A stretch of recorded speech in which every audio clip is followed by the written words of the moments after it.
நம்முடைய கர்த்தராகிய இயேசு கிறிஸ்துவின் நாமத்தினால இங்க கூடியிருக்கிற சகோதர சகோதரிகளை வாழ்த்தி வரவேற்கிறேன். வாசிக்கலாம். சங்கீதம் 110 அதிகாரம் 4வது வசனம். நீர் மெல்கிசேதேக்கின் முறைமையின்படி என்றென்றைக்கும் ஆசாரியராய் இருக்கிறீர் என்று கர்த்தர் ஆணையிட்டார், மனம் மாறாமலும் இருப்பார். ஆமேன். ஆமேன்.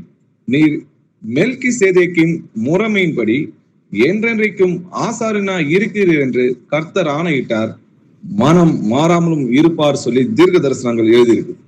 அப்போ தாவீது உரைத்த இந்த தீர்க்க தரிசனம் யாரை குறித்து உரைக்கப்பட்டதுன்னா நம்முடைய கர்த்தராகிய இயேசு கிறிஸ்துவை பற்றி உரைக்கப்பட்டது. இந்த வசனம் நீங்க ஆரம்பிக்கும் போது பாத்தீங்கன்னா கர்த்தர் என் ஆண்டவரை நோக்கி சொன்னார்னு எழுதியிருக்கு. கர்த்தர் தான் நமக்காக கிறிஸ்துவாய் இறங்கி வந்தார். அவர் தான் என்றைக்கும் நமக்கு ஆசாரணமா இருக்கிறார். அவர் எப்படி கர்த்தராகவும் இருக்கிறார், அதே டைம்ல ராஜாதி ராஜாவா இருக்கிறார், அதே டைம்ல ஆசாரணமா இருக்கிறார் அப்படின்றதையும், மெல்கிசேதேக்கின் முறைமை என்றால் என்ன, யார் இந்த மெல்கிசேதேக் இப்படின்ற நிறைய கேள்விகள் இருக்கு. இதெல்லாம் இன்னைக்கு வேதத்துல நம்ம ஆராய்ந்து பார்க்கலாம். எபிரேயர் 7 அதிகாரம் 20வது வசனம் வாசிக்கலாம். அன்றியும் அவர்கள் ஆணை இல்லாமல் ஆசாரியாக்கப்படுகிறார்கள். இவரோ நீர் மெல்கிசேதேக்கின் முறையின்படி என்றென்றைக்கும் ஆசாரியார் இருக்கிறீர் என்று கர்த்தர் ஆணையிட்டார், மனம் மாறாமலும் இருப்பார் என்றும் தம்முடனே சொன்னவராலே ஆணையோடு ஆசாரியார் ஆனார். ஆமேன். ஆமேன். அன்றியும் அவர்கள் ஆணை இல்லாமல் ஆசாரியாக்கப்படுகிறார்கள்னா லேவியர் வம்சத்துல இருக்கிறவங்க ஆரோனுடைய குமாரர்கள் என்ன பண்றாங்க, அவங்களுக்கு ஆணை இல்லாம அந்த வம்சத்துல பிறந்தாலே போதும் அவங்க என்ன ஆசாரியரா இருக்கலாம். லேவியர் வம்சத்துல இருக்கிறவங்க ஆசிரியர் முறைமைக்கு உட்பட்டு இருக்கிறாங்க. மற்ற 11 கோத்திரத்திலையும் ஆசிரியர் முறைமை செய்யக்கூடாதுன்னு இருக்கு. அப்படி செய்யப்படுகிறவன் கொல்லப்படணும்னு வேதத்துல இருக்கு. இப்ப ஆசாரிய முறைமை யாருக்கு உரியதுன்னு பாத்தீங்கன்னா லேவியருக்கு உரியது. அவர்கள் ஆணை இல்லாம ஆசாரியாக்கப்பட்டாங்க. ஆனா இவரோ நீர் மெல்கிசேதேக்கின் முறைமையின்படி, அதாவது நம்முடைய கர்த்தராகிய இயேசு கிறிஸ்து மெல்கிசேதேக்கின் முறைமையின்படி என்றென்றைக்கும் ஆசாரியராய் இருக்கிறீர் என்று கர்த்தர் ஆணையிட்டார், மனம் மாறாமலும் இருப்பார் என்று தாவீது சொன்னது போலவே அந்த தீர்க்க தரிசனம் நிறைவேறும்படியாக அவர் என்றென்றைக்கும் ஆசாரியனாய் இருக்கிறார். ஆரோனை போல தேவனால் அழைக்கப்பட்டாலே ஒழிய ஒருவனும் இந்த கனமான ஊழியத்துக்கு தானாய் ஏற்படுத்துவதில்லை. இப்ப எல்லாரும் இந்த வசனத்தை பார்க்கும்போது என்ன நினைச்சுக்கிறாங்கன்னா, தேவனால் அழைக்கப்பட்டாதான் நம்ம ஊழியத்துக்கு வரணும்னு. இது தேவனால் அழைக்கப்படுறது எந்த ஊழியத்தை சொல்றாருன்னு பாத்தீங்கன்னா, ஆரோனை போல் தேவனால் அழைக்கப்பட்டாலே ஒழிய ஒருவனும் இந்த கனமான ஊழியத்துக்கு தானாய் ஏற்படுத்துவது இல்லை. அந்தபடி கிறிஸ்துவும் பிரதான ஆசாரியராய் இருப்பதற்கு தம்மை தாமே உயர்த்தவில்லை. நீர் என்னுடைய குமாரன், இன்று நான் உன்னை ஜெனிப்பித்தேன் என்று அவருடைய சொன்னவரை அவரை உயர்த்தினார். அப்படியே வேறொரு இடத்தில் நீர் மெல்கிசேதேக்கின் முறைமையின்படி என்றென்றைக்கும் ஆசாரியராய் இருக்கிறீர் என்று சொல்லி இருக்கிறார். அப்போ மெல்கிசேதேக்கின் முறைமையின்படி அவர் என்றென்றைக்கும் ஆசாரியரா இருக்கிறாரு. பழைய ஏற்பாட்டுல பாத்தீங்கன்னா லேவியர் வம்சத்துலதான் ஆரோனோட குமாரர்கள் மாத்திரம் தான் ஆசாரிய ஊழியம் செய்யணும். இன்னைக்கு நம்முடைய கர்த்தராகிய இயேசு கிறிஸ்துவை ஏற்றுக்கொண்ட எல்லோரும் அவருடைய ஊழியக்காரங்கள் தான். நானும் ஆசாரியன் தான், நீங்களும் ஆசாரியன் தான். நம்ம எல்லாருமே ஆசாரிய ஊழியக்காரரா இருக்கிறோம். நீங்களோ உங்களை அந்தகாரத்தில் என்று நம்முடைய ஆச்சரியமான ஒரு இடத்துக்கு வரவழைத்தவருடைய புண்ணியங்களை அறிவிக்கும்படி தெரிந்து கொள்ளப்பட்ட சந்ததியாயும் ராஜரீகமான ஆசாரிய கூட்டமாயும் பரிசுத்த ஜாதியாயும் அவருக்கு சொந்தமான ஜனமாயும் இருக்கிறீர்கள் சொல்லி எழுதிருக்கு. அப்ப இன்னைக்கு நம்ம எல்லாருமே ஆசாரிய முறைமை தான் இருக்கிறோம். நம்ம ராஜாக்களும் ஆசாரியம் ஆக்கினார்னு சொல்லி வேதவசனம் எழுதிருக்கு. அப்போ இந்த மெல்கிசேதேக் யாரு, இந்த மெல்கிசேதேக்கின் முறைமைனா என்னன்றதை நம்ம முதல்ல தெரிஞ்சுக்கணும். அப்போ இந்த மெல்கிசேதேக் பத்தி பைபிள்ல எங்க நிறைய போட்டிருக்கா, வசனம் நிறைய இருக்கா அப்படின்னு பாத்தீங்கன்னா, மெல்கிசேதேக்கை பத்தி புத்தகங்கள் குறைவா இருக்கு, வசனங்கள் கம்மியா தான் இருக்கு. ஆனா பவுல் சொல்றதை நீங்க பாத்தீங்கன்னா, இந்த மெல்கிசேதேக்கை பற்றி விஸ்தாரமா நம்ம பேசலாம். ஆனா நீங்க கேள்விகளில் மந்த புத்தியா இருக்கிறதுனால உங்களுக்கு நான் விளக்கி காட்டுறது எனக்கு கடினமா இருக்குன்னு சொல்றாரு. வாசிக்கலாம். எபிரேயர் 5 அதிகாரம் 11வது வசனம். இந்த மெல்கிசேதேக்கை பற்றி நாம் விஸ்தாரமாய் பேசலாம். நீங்கள் கேள்வியில் மந்தம் உள்ளவர்கள் ஆனபடியால் அதை விளங்க பண்ணுகிறது அரிதாய் இருக்கும். ஆமேன். ஆமேன். ஏன்னா ஆதியாகமம் 14 அதிகாரத்துல ஒரு சில வசனங்களும், எபிரேயர் 7 அதிகாரத்திலையும் எபிரேயர் 5 அதிகாரத்துல சில வசனங்களை தவிர வேற எங்கேயுமே மெல்கிசேதேக்கை பத்தி கிடையாது. சங்கீதம் 110 அதிகாரம் 4வது வசனத்துல தீர்க்க தரிசனம் ஒண்ணு இருக்குது, அவ்வளவுதான். இதை வச்சுக்கொண்டு நம்ம வேதத்தை ஆராய முடியுமான்னு கேட்டா நிச்சயமா ஆராய முடியும். வேத வசனங்கள் எல்லாமே மறைப்பொருளா இருக்கு. ஆனா அது தேவன் நமக்கு வெளிப்படுத்த வல்லமை உள்ளவரா இருக்கிறார். அதை நம்ம ஆராய்ந்தோம்னா நம்ம தெரிஞ்சுக்கலாம்.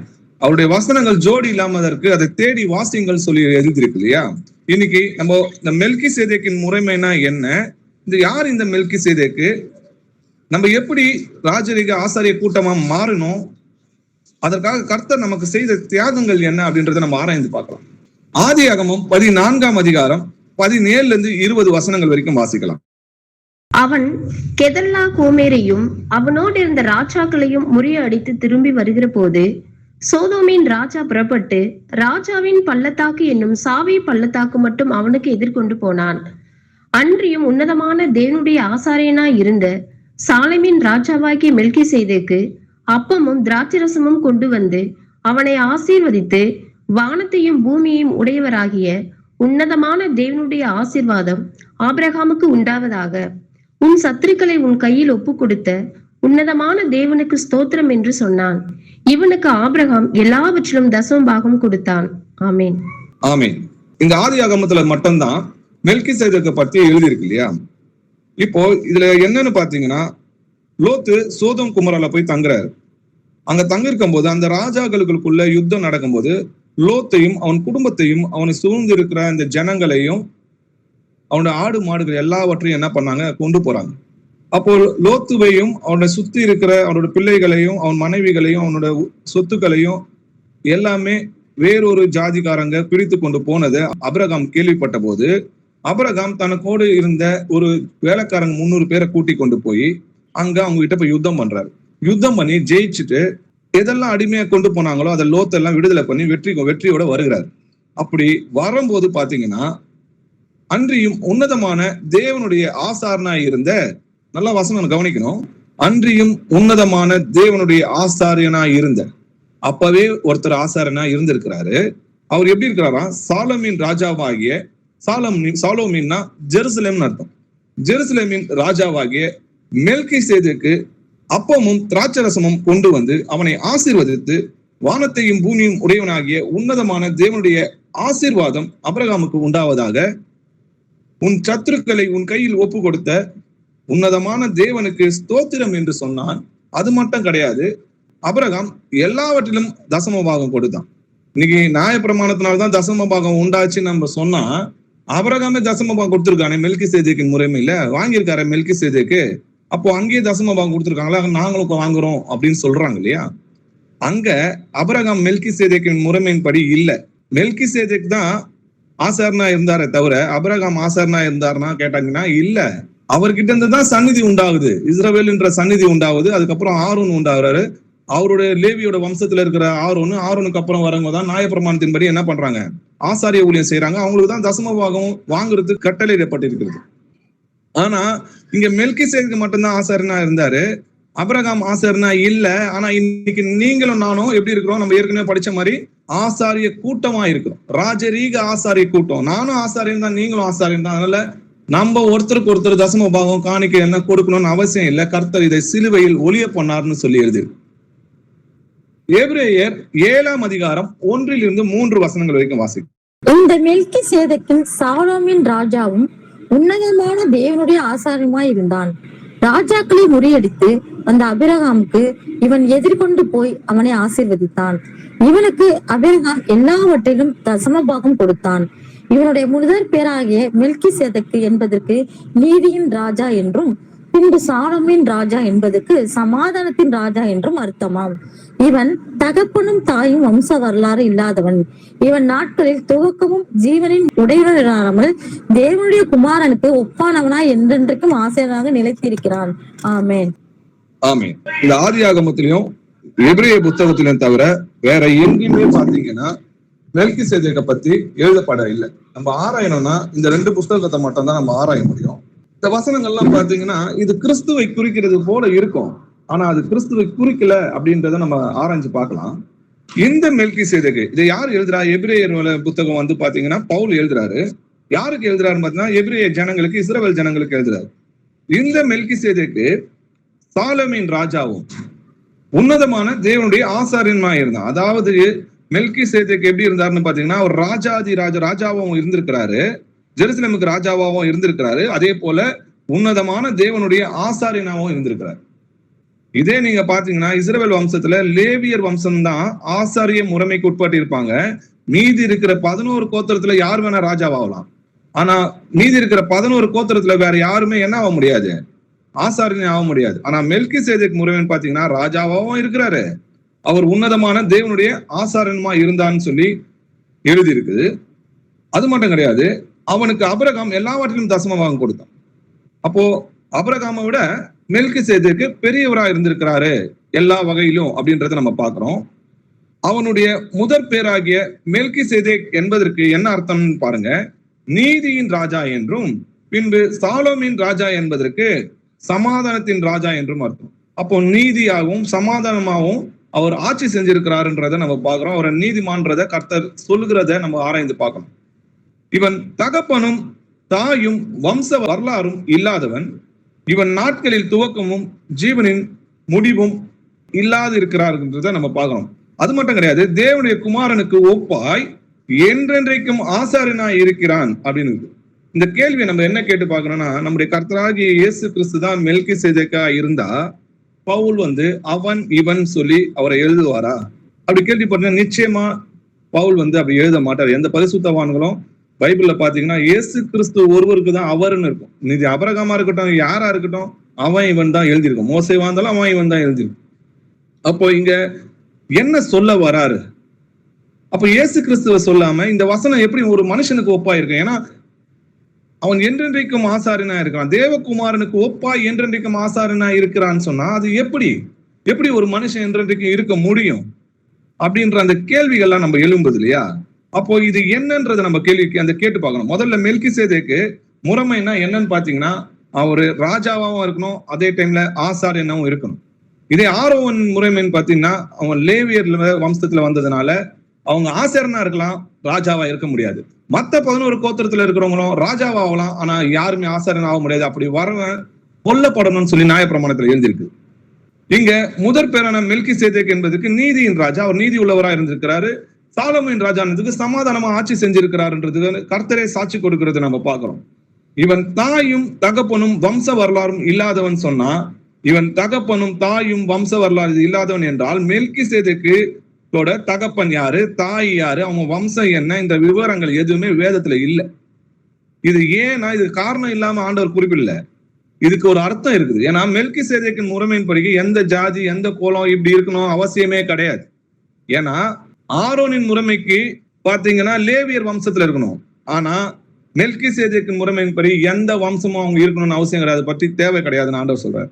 இவன் நாட்களின் துவக்கமும் ஜீவனின் முடிவும் உடையவனாயிராமல் என்றென்றைக்கும் மெல்கிசேதேக்கின் முறைமையின்படி தேவகுமாரனுக்கு ஒப்பாய் என்றென்றைக்கும் இருக்கிறார்னா, இவன் நாட்களின் துவக்கமும் ஜீவனின் முடிவும் இராமல் என்றென்றைக்கும் மெல்கிசேதேக்கோட பிறப்பு மற்றும் இறப்பு பற்றிய விவரங்கள் என்ன பண்ணல, வேதத்துல குறிப்பிடப்படல. அதனாலதான் அவனோட துவக்கமும் முடிவும் இல்லாமையா இருக்கிறான் அப்படின்றத வேதத்துல எழுதியிருக்கு. அதே போல தேவனுடைய குமாரனுக்கு ஒப்பாய் என்றென்றைக்கும் ஆசாரியனா நிலைத்து இருக்கிறான். இதுதான் கடந்து போக முடியாது. ஒரு சராசரி ஒரு மனுஷனை போல நம்ம கடந்து போக முடியாது. ஏன்னா தேவகுமாரனுக்கு ஒப்பாய், அதாவது கிறிஸ்துவுக்கு ஒப்பாய் என்றென்றைக்கும் ஆசாரியனா இருக்குன்னா அவருக்கு ஒப்பாய் எப்படி இருக்க முடியும்? ஒரு மனுஷனால எப்படி இருக்க முடியும்? ஆனா இந்த வசனத்தை நம்ம ஆராய்ந்து பார்க்கணும். தேவனுடைய குமாரனுக்கு ஒப்பாய் என்றென்றைக்கும் ஆசாரியனா நிலைத்திருக்கிறான்னா, அப்போ தேவனுடைய குமாரனுக்கு ஒப்பானாலுமே அவர் இல்லைன்னு அர்த்தம். என்னை போல அப்படின்னு சொன்னா அது அவன் என்ன மாதிரி இருக்கிறாங்கன்னு சொல்றது அர்த்தமே தவிர அவன் நான் கிடையாதுன்னு அர்த்தம். அப்போ தேவகுமாரனுக்கு ஒப்பானவராய் அப்படின்னா இயேசு கிறிஸ்துவை போல அப்படின்னு எழுதியிருக்குன்னு அர்த்தம்னா அவர் இயேசு கிறிஸ்து அல்ல அப்படின்றத முதல்ல நம்ம புரிஞ்சுக்கணும். அப்போ இயேசு கிறிஸ்து எப்படி என்றென்றைக்கும் நிலைத்திருக்கிறார் அப்படின்றத நம்ம ஆராய்ந்து பார்த்தோம்னா, இந்த தேவகுமாரனுக்கு ஒப்பாய் இந்த மெல்கிசேதேக்கு எப்படி நிலைத்திருக்கிறார்ன்றதை நம்ம அறிந்து கொள்ளலாம். யோவான் 12ஆம் அதிகாரம் 34வது வசனம் வாசிக்கலாம். ஜனங்கள் அவரை நோக்கி, கிறிஸ்து என்றென்றைக்கும் இருக்கிறார் என்று வேதத்தில் சொல்லியதை நாங்கள் கேட்டிருக்கிறோம். அப்படி இருக்க மனுஷகுமாரன் உயர்த்தப்பட வேண்டியது எப்படி சொல்லுகிறீர்? இந்த மனுஷகுமாரன் யார் என்றார்கள். ஆமென். ஆமென். கிறிஸ்து என்றென்றைக்கும் இருக்கிறார் என்று வேதத்தில் சொல்லியதை நாங்கள் கேட்டிருக்கிறோம். அப்ப கிறிஸ்து என்றென்றைக்கும் இருக்கிறாரு. ஆனாலும் இந்த கிறிஸ்துவே பாத்தீங்கன்னா மனுஷனா வரும்போது ஒரு தரம் சிலுவையில் அறையப்பட்டு மரணத்தை ருசி பார்த்தார் இல்லையா? அன்றியும் ஒரு தரம் மரிப்பதும் பின்பு நியாயத்தீர்ப்பு அடைவதும் மனுஷனுக்கு நியமிக்கப்பட்டிருக்கிறபடியே கிறிஸ்துவும் அநேகருடைய பாவங்களை சுமந்து தீர்க்கும்படிக்கு ஒரு தரம் பலியிட்டு தமக்கு காத்து கொண்டிருக்கிறவர்களுக்கு ரட்சிப்பை அருளும்படி 2ஆம் தரம் பாவம் இல்லாமல் தரிசனம் ஆவார்னு சொல்லி எழுது. அப்போ ஒரு தரம் மாம்சத்தில் வெளிப்பட்டானா மரணம் ருசித்து பார்த்து பின்பு நியாயத்தீர்ப்பு அடையணும் என்று எழுதியிருக்கிறபடி கிறிஸ்துவும் என்றென்றைக்கும் நிலைத்திருக்கிறார் என்று வேதத்தில் எழுந்திருந்தாலும் அவர் மரித்துதான் இப்போ என்றென்றும் உயிரோடு இருக்கிறார் என்றதை நம்ம பார்க்கிறோம். அப்போ கிறிஸ்துவுக்கு ஒப்பாய் எப்படி மெல்கிசேதேக்கு என்றென்றைக்கும் ஆசாரனா இருக்கிறது எப்படி அப்படின்ற அந்த கேள்வியை நம்ம கேட்டு பார்க்கணும். வாசிக்கலாம் 1 தெசலோனிக்கேயர் 4ஆம் அதிகாரம் 13-14 வசனங்கள் வாசிக்கலாம். அன்றியும் சகோதரரே, நித்திரை அடைந்தவர்களின் நிமித்தம் நீங்கள் நம்பிக்கையற்றவர்களான மற்றவர்களைப் போல துக்கித்து அறிவில்லாதிருக்க எனக்கு மனதில்லை. இயேசுவானவர் மரித்து பின்பு எழுந்திருந்தார் என்று விசுவாசிக்கிறோமே, அப்படியே இயேசுவுக்குள் நித்திரை அடைந்தவர்களையும் தேவன் அவரோட கூட கொண்டு வருவார். ஆமென். ஆமென். சகோதரரே, நித்திரை அடைந்தவர் நிமித்தம் நீங்கள் நம்பிக்கையற்றவர்கள் போல மற்றவர்களை போல நீங்க துக்கித்து அழுகிறதுக்கு நீங்க அறிவில்லாம இருக்கிறதுக்கு எனக்கு மனதில்ல. இயேசுவானவர் எப்படி மரித்து பின்பு எழுந்தார் என்று விசுவாசிக்கிறோமே, அப்படியே கிறிஸ்துக்குள் நித்திரை அடைந்தவர்களையும் தேவன் அவரோட கூட கொண்டு வருவார். இது நம்ம எல்லாருக்கும் தெரியும் இல்லையா? கிறிஸ்துக்குள் மரித்தவங்களை கர்த்தர் அவருடைய 2ஆம் வருகையில உயிரோட எழுப்பி கொண்டு வருவார் என்றதை நம்ம பார்க்கிறோம். அந்த விசுவாசத்துக்காக தான் நீங்களும் நானும் என்ன பண்றோம்? போராடி கொண்டிருக்கிறோம். சரி, இப்போ தேவனுடைய குமாரனுக்கு எப்படி ஒப்பா இருப்போம்னா அது ஆண்டவராகிய இயேசு கிறிஸ்து வருகையில தான் நம்ம என்ன பண்ணோம்? அவருக்கு ஒப்பா இருப்போம். வாசிக்கலாம் 1 யோவான் 3ஆம் அதிகாரம் 2வது வசனம். பிரியமானவர்களே, இப்பொழுது தேவனுடைய பிள்ளைகளாய் இருக்கிறோம், இனி எவ்விதமாய் இருப்போம் என்று இன்னும் வெளிப்படவில்லை. ஆகிலும் அவர் வெளிப்படும் போது அவர் இருக்கிற வண்ணமாகவே நாம் அவரை தரிசிப்பதனால் அவருக்கு ஒப்பாய் இருப்போம் என்று அறிந்திருக்கிறோம். ஆமென். ஆமென். இப்பொழுது தேவனுடைய பிள்ளைகளா இருக்கிறோம் இல்லையா? ஆகிலும் அவர் வெளிப்படும் போது அவர் இருக்கிற வண்ணமாக நாம் அவரை தரிசிப்பதால் அவருக்கு ஒப்பாய் இருப்போம் என்று அறிந்திருக்கிறோம். அப்ப இயேசு கிறிஸ்துவோட வருகையில் நம்ம எப்படி இருப்போமா? இயேசு கிறிஸ்து எவ்வண்ணமா இருக்கிறாரோ அவ்வண்ணமாகி நம்ம அவரை தரிசிப்பதால் அவருக்கு ஒப்பாய் இருப்போம். அவர் எவ்வளவு மகிமையா இருந்தாரோ அதே மகிமையை நம்ம அடைவோன்றதை நம்ம பார்க்கிறோம். பிலிப்பியர் 3ஆம் அதிகாரம் 21வது வசனம் வாசிக்கலாம். அவர் எல்லாவற்றையும் தமக்கு கீழ்ப்படுத்திக் கொள்ளத்தக்க தம்முடைய வல்லமையான செயலின்படியே நம்முடைய அற்பமான சரீரத்தை தம்முடைய மகிமையான சரீரத்திற்கு ஒப்பாக மறுரூபப்படுத்துவார். ஆமென். ஆமென். கிறிஸ்து வரும்போது எப்படி இருப்பாராம்? எப்படி நம்மளை மாத்துவாராம்? நம்முடைய அற்பமான சரீரத்தை தம்முடைய மகிமையான சரீரத்துக்கு ஒப்பாக மறுரூபமாக்குவார். அப்ப இயேசு கிறிஸ்து வரும்போது அவர் எப்படி இருக்கிறாரோ அவ்வண்ணமாவே நம்மளும் மாறிடுவோம். அப்போ எப்போ அவருக்கு ஒப்பா இருப்போம்? அவர் 2ஆம் வருகையில தான் நம்ம எல்லாருமே ஒப்பா இருப்போம். ஆனா மெல்கிசேதேக்கு எப்படி இருப்பாராம்? அவர் என்றென்றைக்கும் தேவனுடைய குமாரனுக்கு ஒப்பாய் என்றென்றைக்கும் ஆசாரனா நிலைத்து இருக்கிறான். அப்போ ஒரு மனுஷன் எப்படி நிலைத்து இருக்கிறான் அப்படின்றது அந்த கேள்வி நம்ம திரும்ப திரும்ப கேட்டு பார்க்கணும். அது எப்படின்றத நம்ம ஆராய்ந்து பார்க்கலாம். முதல்ல, விசுவாசம் என்பது நம்பப்படுவர்களின் உறுதியும் காணப்படாதவைகள் நிச்சயமா இருக்கிறதுன்றதை நம்ம புரிஞ்சு கொள்ளணும்.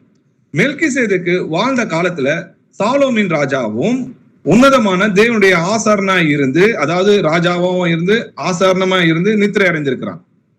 கர்த்தராகிய இயேசு கிறிஸ்துவோட 2ஆம் வருகையில அவருடைய பிள்ளைகளை ராஜாக்களும் ஆசாரியமா ஆக்குவார் என்று வேதத்தில் எழுதப்பட்டிருக்கு. அதாவது மெல்கிசேதேக்கு ராஜாவும் ஆசாரனாய் எப்படி மாம்சத்துல இருந்தாரோ அதே போல ஆண்டவராகிய இயேசு கிறிஸ்துவோட 2ஆம் வருகையிலும் எழுப்பும் போது எப்படி இருப்பாரு? அவர் மெல்கிசேதேக்கின் முறைப்படி ஆசாரியனாயும் ராஜாவுமா தான் இருக்காரு. நம்மளை ராஜாக்களும் ஆசாரியனும் ஆக்கினாரு எழுதியிருக்கு. இப்போ உதாரணத்துக்கு பாத்தீங்கன்னா, இப்ப எல்லாரையும் ஆண்டவர் எழுப்பும் போது ஒருத்தவங்க ஆசாரனா இருப்பாங்க, ஒருத்தவங்க ராஜாவா இருப்பாங்க. ஆனா மெல்கிசேதேக்கு அவர் ராஜாவும் ஆசாரனா மாம்சத்துல இருந்தது போலவே உயிர்த்தெழுதலையும் அவர் எப்படி இருப்பாரு? ராஜாவும் ஆசாரனும் ஆக்குனார்ன்றபடி என்றென்றைக்கும் தேவகுமாரனுக்கு ஒப்பாய் இருக்கிறார் என்றதை நம்ம புரிஞ்சுக்கணும். நம்ம கர்த்தராகிய இயேசு கிறிஸ்து வரும்போதுதான் நம்ம மெல்கிசேதேக்கின் முறைமையின்படி ராஜாக்கள் ஆசாரனமா மாறுவோம். அவரோட இஸ்ரவேல் வம்சத்துல இருக்கிறவங்களும் அப்படிதான் மாறுவாங்க. அப்போ மெல்கிசேதேக் முறைமையில் இருந்த மெல்கிசேதேக் எப்படின்னு பாத்தீங்கன்னா, அவர் மாம்சத்துல இருக்கும் போதும் அப்படிதான் இருந்தாரு, ராஜாவும் ஆசாரணமா இருந்தாரு. கர்த்தராகிய இயேசு கிறிஸ்துவோட வருகும் போதும் ராஜாவும் ஆசாரணமா இருக்கிறார். அவருக்கு என்றென்றைக்கும் இடைவெளியே கிடையாது. நமக்கு இடைவேளை இருக்குது. கர்த்தர் வருவது வரைக்கும் நமக்கு இடைவெளி இருக்கு. அவருக்கு இடைவெளி இல்லை. அவர் மரிக்கும் போதும் அந்த முறைமையில தான் இருந்தாரு, எழுப்பும் போதும் அந்த முறைமையில தான் இருப்பார்ன்றதுனாலதான் கர்த்தர் சொல்றாரு, தேவனுடைய குமாரனுக்கு ஒப்பானவனாய் என்றென்றைக்கும் ஆசாரனாய் நிலைத்திருக்கிறான் இந்த மெல்கிசேதேக் என்றதை சொல்றாரு. சரி, இந்த மாதிரி எங்கன்னா விசுவாசத்தோட எழுதப்பட்டிருக்குதா வசனம் அப்படின்றது நம்ம, அதாவது நடக்காத காரியத்தை நடந்தது போல விசுவாசத்தோட எழுதியிருக்குதா? அவர் காணாதவர்களை கண்டது போல அழைக்கிறான்னு சொல்லி எழுதியிருக்கு இல்லையா? வாசிக்கலாம். எபேசியர் 2ஆம் அதிகாரம் 6-7 வசனங்கள் வாசிக்கலாம். கிறிஸ்து இயேசுவுக்குள் அவர் நம்மிடத்தில் வைத்த தயவினாலே தம்முடைய கிருபையின் மகா மேன்மையான ஐஸ்வர்யத்தை வரும் காலங்களில் விளங்க செய்வதற்காக கிறிஸ்து இயேசுவுக்குள் நம்மை அவரோடு கூட எழுப்பி உன்னதங்களிலே அவரோடு கூட உட்காரவும் செய்தார். ஆமென். இந்த வசனத்தை நல்லா கவனிச்சு பாருங்க. கிறிஸ்து இயேசுக்குள் நம்மை அவரோட கூட எழுப்பி உன்னதங்களிலே அவரோட கூட உட்காரவும் செய்தார். நம்ம உன்னதங்கள் அவர் கூட உட்கார்ந்து இருக்கிறோமா? நம்ம உட்கார்ந்து இருக்கிறோமா? ஆனா வசனம் சொல்லுது உட்கார்ந்து இருக்கிறோம்னு. ஒரு வசனத்தில் ஒன்றாகிலும் தரையில் விழாது. அப்போ அது விசுவாசத்தோட எழுதியிருக்கு. கர்த்தராகிய இயேசு கிறிஸ்துவோட வருகையில நம்ம அவரோட கூட எழுப்பப்பட்டு உன்னதங்களில் அவரோட கூட உட்கார்ந்து இருப்போம். இப்ப அதே போல இன்னொரு வசனத்தை பார்க்கலாம். வெளிப்படுத்தின விசேஷம் 1ஆம் அதிகாரம் 6வது வசனம் வாசிக்கும். நம்மிடத்தில் அன்பு கூர்ந்து தமது இரத்தத்தினாலே நம்முடைய பாவம் கலர நம்மை கழுவி தம்முடைய பிதாவாகிய தேவனுக்கு முன்பாக நம்மை ராஜாக்களும் ஆசாரிகளும் ஆக்கின அவருக்கு மகிமையும் வல்லமையும் என்றென்றைக்கு உண்டாயிருப்பதாக. ஆமென். ஆமென். நம்முடைய பிதாவாகிய தேவனுக்கு முன்பாக நம்மை ராஜாக்களும் ஆசாரியும் ஆக்கின அப்படின்னு சொல்லி எழுதியிருக்கு. நம்மள ராஜாக்களும் ஆசாரம் ஆயிட்டோமா? நம்ம கர்த்தராகிய இயேசு கிறிஸ்து வருகையில தான் நம்ம ராஜாக்களும் ஆசாரம் நம்ம ஆகும். ஆனா இங்க என்ன வசனம் எழுதியிருக்கு? நம்ம ஆக்கப்பட்டதாக எழுதியிருக்கு. இது எல்லாமே விசுவாசத்துல எழுதப்பட்டிருக்குதுன்றதை நம்ம பாக்குறோம். அப்போ விசுவாசமானது நம்பப்படுகளின் உறுதியும் காணப்படாதவர்களின் நிச்சயமா இருக்கிறதுன்றதை பாக்குறோம். அது நிச்சயமா நடந்தேற தீரும். அதனால அது எழுதப்பட்டிருக்கு. அதே போலதான் மெல்கிசேதேக்கும் என்றென்றைக்கும் ஆசாரனா நிலைத்திருக்கிறார்னு சொல்லி அந்த வசனங்கள் எழுதப்பட்டிருக்கிறது நம்ம புரிஞ்சுக்கணும். சரி, மெல்கிசேதேக்கு கர்த்தர் வந்து பாத்தீங்கன்னா ஆபிரகாமோட ஒப்பிட்டு பேசுறதை நம்ம பார்க்கலாம். எபிரேயர் 7ஆம் அதிகாரம் 4வது வசனம் வாசிக்கலாம். இவன் எவ்வளவு பெரியவனாய் இருக்கிறான் பாருங்கள். கோத்திர தலைவனாகிய ஆபிரகாம் முதலாய் கொள்ளையிடப்பட்ட பொருள்களில் இவனுக்கு தசம பாகம் கொடுத்தான். ஆமென். பவுல் சொல்றத பாருங்க. இவன் எவ்வளவு பெரியவனா இருக்கிறான் பாருங்க. யாராவது இந்த மெல்கிசேதேக்கு பாருங்க, இவன் எவ்வளவு பெரியவனா இருக்கிறான். கோத்திர தலைவனாகிய ஆபிரகாம் முதலாய் கொள்ளையிட்ட பொருள்களுக்கு இவனுக்கு தசம பாகம் கொடுக்குறாங்க. அதாவது இஸ்ரவேல் ஜனங்களுக்கு ஆபிரகாம் தான் பெரிய ஆளு இல்லையா? எங்கள் பிதாவாகிய ஆபிரகாம் பெரியவனோ அவர் மரித்தார், தீர்க்கதரிசிகளும் மரித்தாங்க, உன்னை எப்படிப்பட்டவன் ஆக்குகிறதுன்னு சொல்லி ஆண்டவரை பத்தி கேட்கிறாங்க. ஜீசஸ் சொல்றாரு, என் வார்த்தையை கை கொள்கிறவன் என்றென்றைக்கும் மரணத்தை ருசிப்பதில்லைங்க. அப்போ உனக்கு 50 வயசு கூட ஆகலையே, நீ உன் வார்த்தையை கை கொண்டா மறிக்க முடியாதுன்னு சொல்லி நீ எங்க ஆபிரகாமோட பெரியவரா? ஆபிரகாமும் மரித்தாரு, தீர்க்கதரிசிகளும் மரிச்சாங்களே, நீ எப்படிப்பட்ட ஆளா உன்னு சொல்ற அப்படின்னு அவங்களை கேட்கும் போது, அப்போ அந்த இடத்துல இருந்து பாத்தீங்கன்னா எங்கள் பிதா ஆபிரகாம் இடத்துல இருந்து நாங்கள் வந்திருக்கிறோம் அப்படின்னு சொல்றாங்க. அப்போ அவங்களுக்கு பிதானா கர்த்தர்னு அர்த்தம். அந்த அளவுக்கு ஜனத்துக்குரியவர் தான் இந்த ஆபிரகாம். அப்படிப்பட்ட ஆபிரகாம் எப்படி இருக்காரா? இந்த ஆபிரகாமோட பாருங்க இவன் எவ்வளவு பெரியவனா இருக்கிறான் பாருங்க. கோத்திர தலைவனாகிய ஆபிரகாம், அதாவது ஆபிரகாம் முதல்ல வம்சத்துல இருந்து தான் இஸ்ரவேல் ஜனமே வருது அவனோட சந்நிதியில இருந்து. அப்போ அவனே இவனுக்கு வந்து தசம பாகம் கொடுத்திருக்கிறான்னா அப்போ மெல்கிசேதேக்கு எவ்வளவு பெரிய ஆளா இருப்பான் பாருங்க அப்படின்ற. இப்போ மனுஷனா இருக்கவன் தான் தசம பாகம் வந்து வாங்குவாங்க இல்லையா? கர்த்தர் ஒரே ஒரு, நீங்க எபிரேயர் 9ஆம் அதிகாரம் 26வது வசனம் நீங்க படிச்சீங்கன்னா, கடைசி காலத்தில் ஒரே தரம் மாம்சத்தில் வெளிப்பட்டார். அப்போ அவர் ஒரே ஒரு முறை தான் தேவன் மாம்சத்தில் வெளிப்பட்டாருன்றதை நம்ம பாக்குறோம். அப்போ முன்னாடி மெல்கிசேதேக்கா வந்தது ஒரு மனுஷன் தான் அப்படின்றத புரிஞ்சுக்கணும். அதனாலதான் தசம பாகம் வாங்கி இருக்கிறான் இல்லையா? நல்லா பாருங்க, ஆபிரகாமையே ஆசீர்வதிக்கணும்னா நிச்சயமா என்ன இருக்கணும்? ஆபிரகாமோட ஒரு பெரியவரா இருக்கணும், வயசுல பெரியவராகவும் இருக்கணும். அதே போல சாலோமின் ராஜாவாகவும் இருக்கிறாரு, அவர் உன்னதமான தேவனுடைய ஆசாரமா இருக்கிறாரு. ஆனா ஆபிரகாம் சாதாரண அந்த டைம்ல என்னது ஒரு நாடோடிதான்றதை நம்ம பாக்குறோம். எபிரேயர் 7ஆம் அதிகாரம் 5-7 வசனங்கள் வரைக்கும் வாசிக்கலாம். லேவியின் புத்திரரில் ஆசாரியத்துவத்தை அடைகிறவர்களும் ஆபிரகாமின் அறையிலிருந்து வந்த தங்கள் சகோதரரான ஜனங்களின் கையிலே நியாய பிரமாணத்தின்படி தசமபாகம் வாங்குகிறதற்கு கட்டளை பெற்றிருக்கிறார்கள். ஆகிலும் அவர்களுடைய வம்ச வரிசையில் வராதவனாகிய இவன் ஆபிரகாமின் கையில் தசமபாகம் வாங்கி வாக்குத்தத்தங்களை பெற்றவனை ஆசிர்வதித்தான். சிறியவன் பெரியவனாலே ஆசிர்வதிக்கப்படுவான், அதற்கு சந்தேகம் இல்லை. ஆமென். ஆமென். லேவியின் புத்திரரில் ஆசாரியத்துவத்தை அடைகிறவர்களும் ஆபிரகாமின் அறையிலிருந்து வந்தனா ஆபிரகாமோட டிஎன்ஏல இருந்து வந்த தங்கள் சகோதரான ஜனங்களோட கையில், அதாவது ஆபிரகாமோட வம்சத்துலதான் ஈசாக்கு வராரு, ஈசாக்கு தான் யாக்கோப்பு பிறக்கிறாரு. அதுக்கப்புறம் தான் 12 கோத்திர பிதாக்கள் பிறக்கிறாங்க. அதுல லேவியோட வம்சம் தான் நியாய பிரமாணத்தின்படி தசம பாகம் வாங்குறாங்க. அவங்களோட சகோதரன் 11 பேரும் தான் தசம பாகம் கொடுக்கறதுக்கு கட்டளை இடப்பட்டிருக்காங்க. இதுதான் நியாய பிரமாணம். இன்னைக்கு எந்த முறைமையின் படியில் இவங்க நியாய பிரமாணம் தசம பாகம் எல்லாம் வாங்குறாங்கன்னு தெரியல. ஆகிலும் அவருடைய வம்ச வரிசையில் வராதவனாகிய, அந்த வம்சமே கிடையாது அதுக்கு முன்னாடி, வராதவனாகிய இவன் நாம் மெல்கிசேதேக்கு ஆபிரகாமின் கையில் தசம வாங்கி வாக்குத்தத்தம் பெற்றவனை ஆசீர்வதித்தான்னு சொன்னா, அப்போ சிறியவன் பெரியவனாலே ஆசீர்வதிக்கப்பட்டிருக்கான். இப்ப பாத்தீங்கன்னா யாக்கோப்பு பாத்தீங்கன்னா பார்வோனை ஆசீர்வதிக்கிறத நம்ம பாக்குறோம். பார்வோன் ராஜா தான், ஆனா யாக்கோப்பு வயசுல பெரியவரா இருந்திருக்கிறாருன்றத பாக்குறோம். அதே போலதான் ஆபிரகாம் ஆசீர்வதிக்கணும், அவர் வயசுல பெரியவரா இருந்திருக்கணும். அதே மேல சாலோமின் ராஜாவாவும் இருந்திருக்கிறாரு, உன்னதமான தேவனுடைய ஆசாரனா இருந்திருக்கிறாரு. நீங்க ஆபிரகாம் தான் பெரிய ஆள் நினைக்காதீங்க, அதுக்கு முன்னாடியே கர்த்தருக்கு ஒருத்தன் ஆசாரனா இருந்து அவருக்கு ஊழியம் செஞ்சிருக்கிறான். ஆபிரகாமிலும் இங்க பெரிய ஆள் இருந்திருக்காங்கன்னு சொல்ல வர்றாரு. எபிரேயர் 7ஆம் அதிகாரம் 9-10 வசனங்கள் வாசிக்கலாம். அன்றியும் மெல்கிசேதேக்கு ஆபிரகாமுக்கு எதிர்கொண்டு போன போது லேவியானவன் தன் தகப்பனுடைய அறையில் இருந்தபடியால் தசம பாகம் வாங்கிற அவனும் ஆபிரகாமின் மூலமாய் தசம பாகம் கொடுத்தான் என்று சொல்லலாம். ஆமேன். ஆமேன். அன்றியும் மெல்கிசேதேக்கு ஆபிரகாமுக்கு எதிர்கொண்ட போது லேவியானவன் தன் தகப்பனுடைய அறையில் இருந்தபடியால்னா ஆபிரகாமோட டிஎன்ஏல அவனோட என்ன பண்ணிருக்காங்க, அவனோட வம்சம் இருக்குது. உன் சந்நிதி கடற்கரை மணலத்தனையை ஆக்குவேன்னு சொல்லி கர்த்தர் ஆசீர்வதிக்கிறார். அவனை கானான் தேசத்துக்கு கொண்டு வராரு இல்லையா? அப்போ கொண்டு வரும்போது அந்த ஆசீர்வாதத்தை ஆண்டவர் கொடுக்குறாரு இல்லையா? உன்னை கடற்கரை மணலத்தினையா உன்னோட பிள்ளைகளை நான் ஆக்குவேன்னு சொல்லும் போதே அந்த வார்த்தை ஆம் என்றும் ஆமேன் என்றும் இருக்குது விசுவாசிக்கிறவர்கள். ஆபிரகாம் விசுவாசத்தின் தந்தைன்னு சொல்லி எழுதியிருக்காங்க. அதனால அவன் எப்போ அவரு விசுவாசிச்சாரோ அப்போதே அந்த சந்நிதி அவரோட டிஎன்ஏக்குள்ள இருக்குது. எப்போ ஆபிரகாம் தசமபாகம் கொடுத்தாரோ அப்போ அவருடைய அறையில இருக்கிறனா அவருடைய டிஎன்ஏல இருக்கிற அவனோட வம்சத்துல நியாயப்பிரமாணத்தின்படி தசமபாகம் வாங்கப்பட்டு கட்டளையிடப்பட்டு இருக்கிற லேவியனும் அவர் மூலமாய் கொடுத்தான் என்று சொல்லலாம் இல்லையா? அதனாலதான் ஆபிரகாம் ஒரு இடத்துல பாத்தீங்கன்னா, நீங்கள் 430 வருஷம் எகிப்துல என்ன பண்ணுவீங்க, அடிமையா இருப்பீங்கன்னு எழுதியிருக்கு. அவங்க 430 வருஷம் எகிப்துல இருந்தாங்களா? 215 வருஷம் தான் எகிப்துல இருந்தாங்க.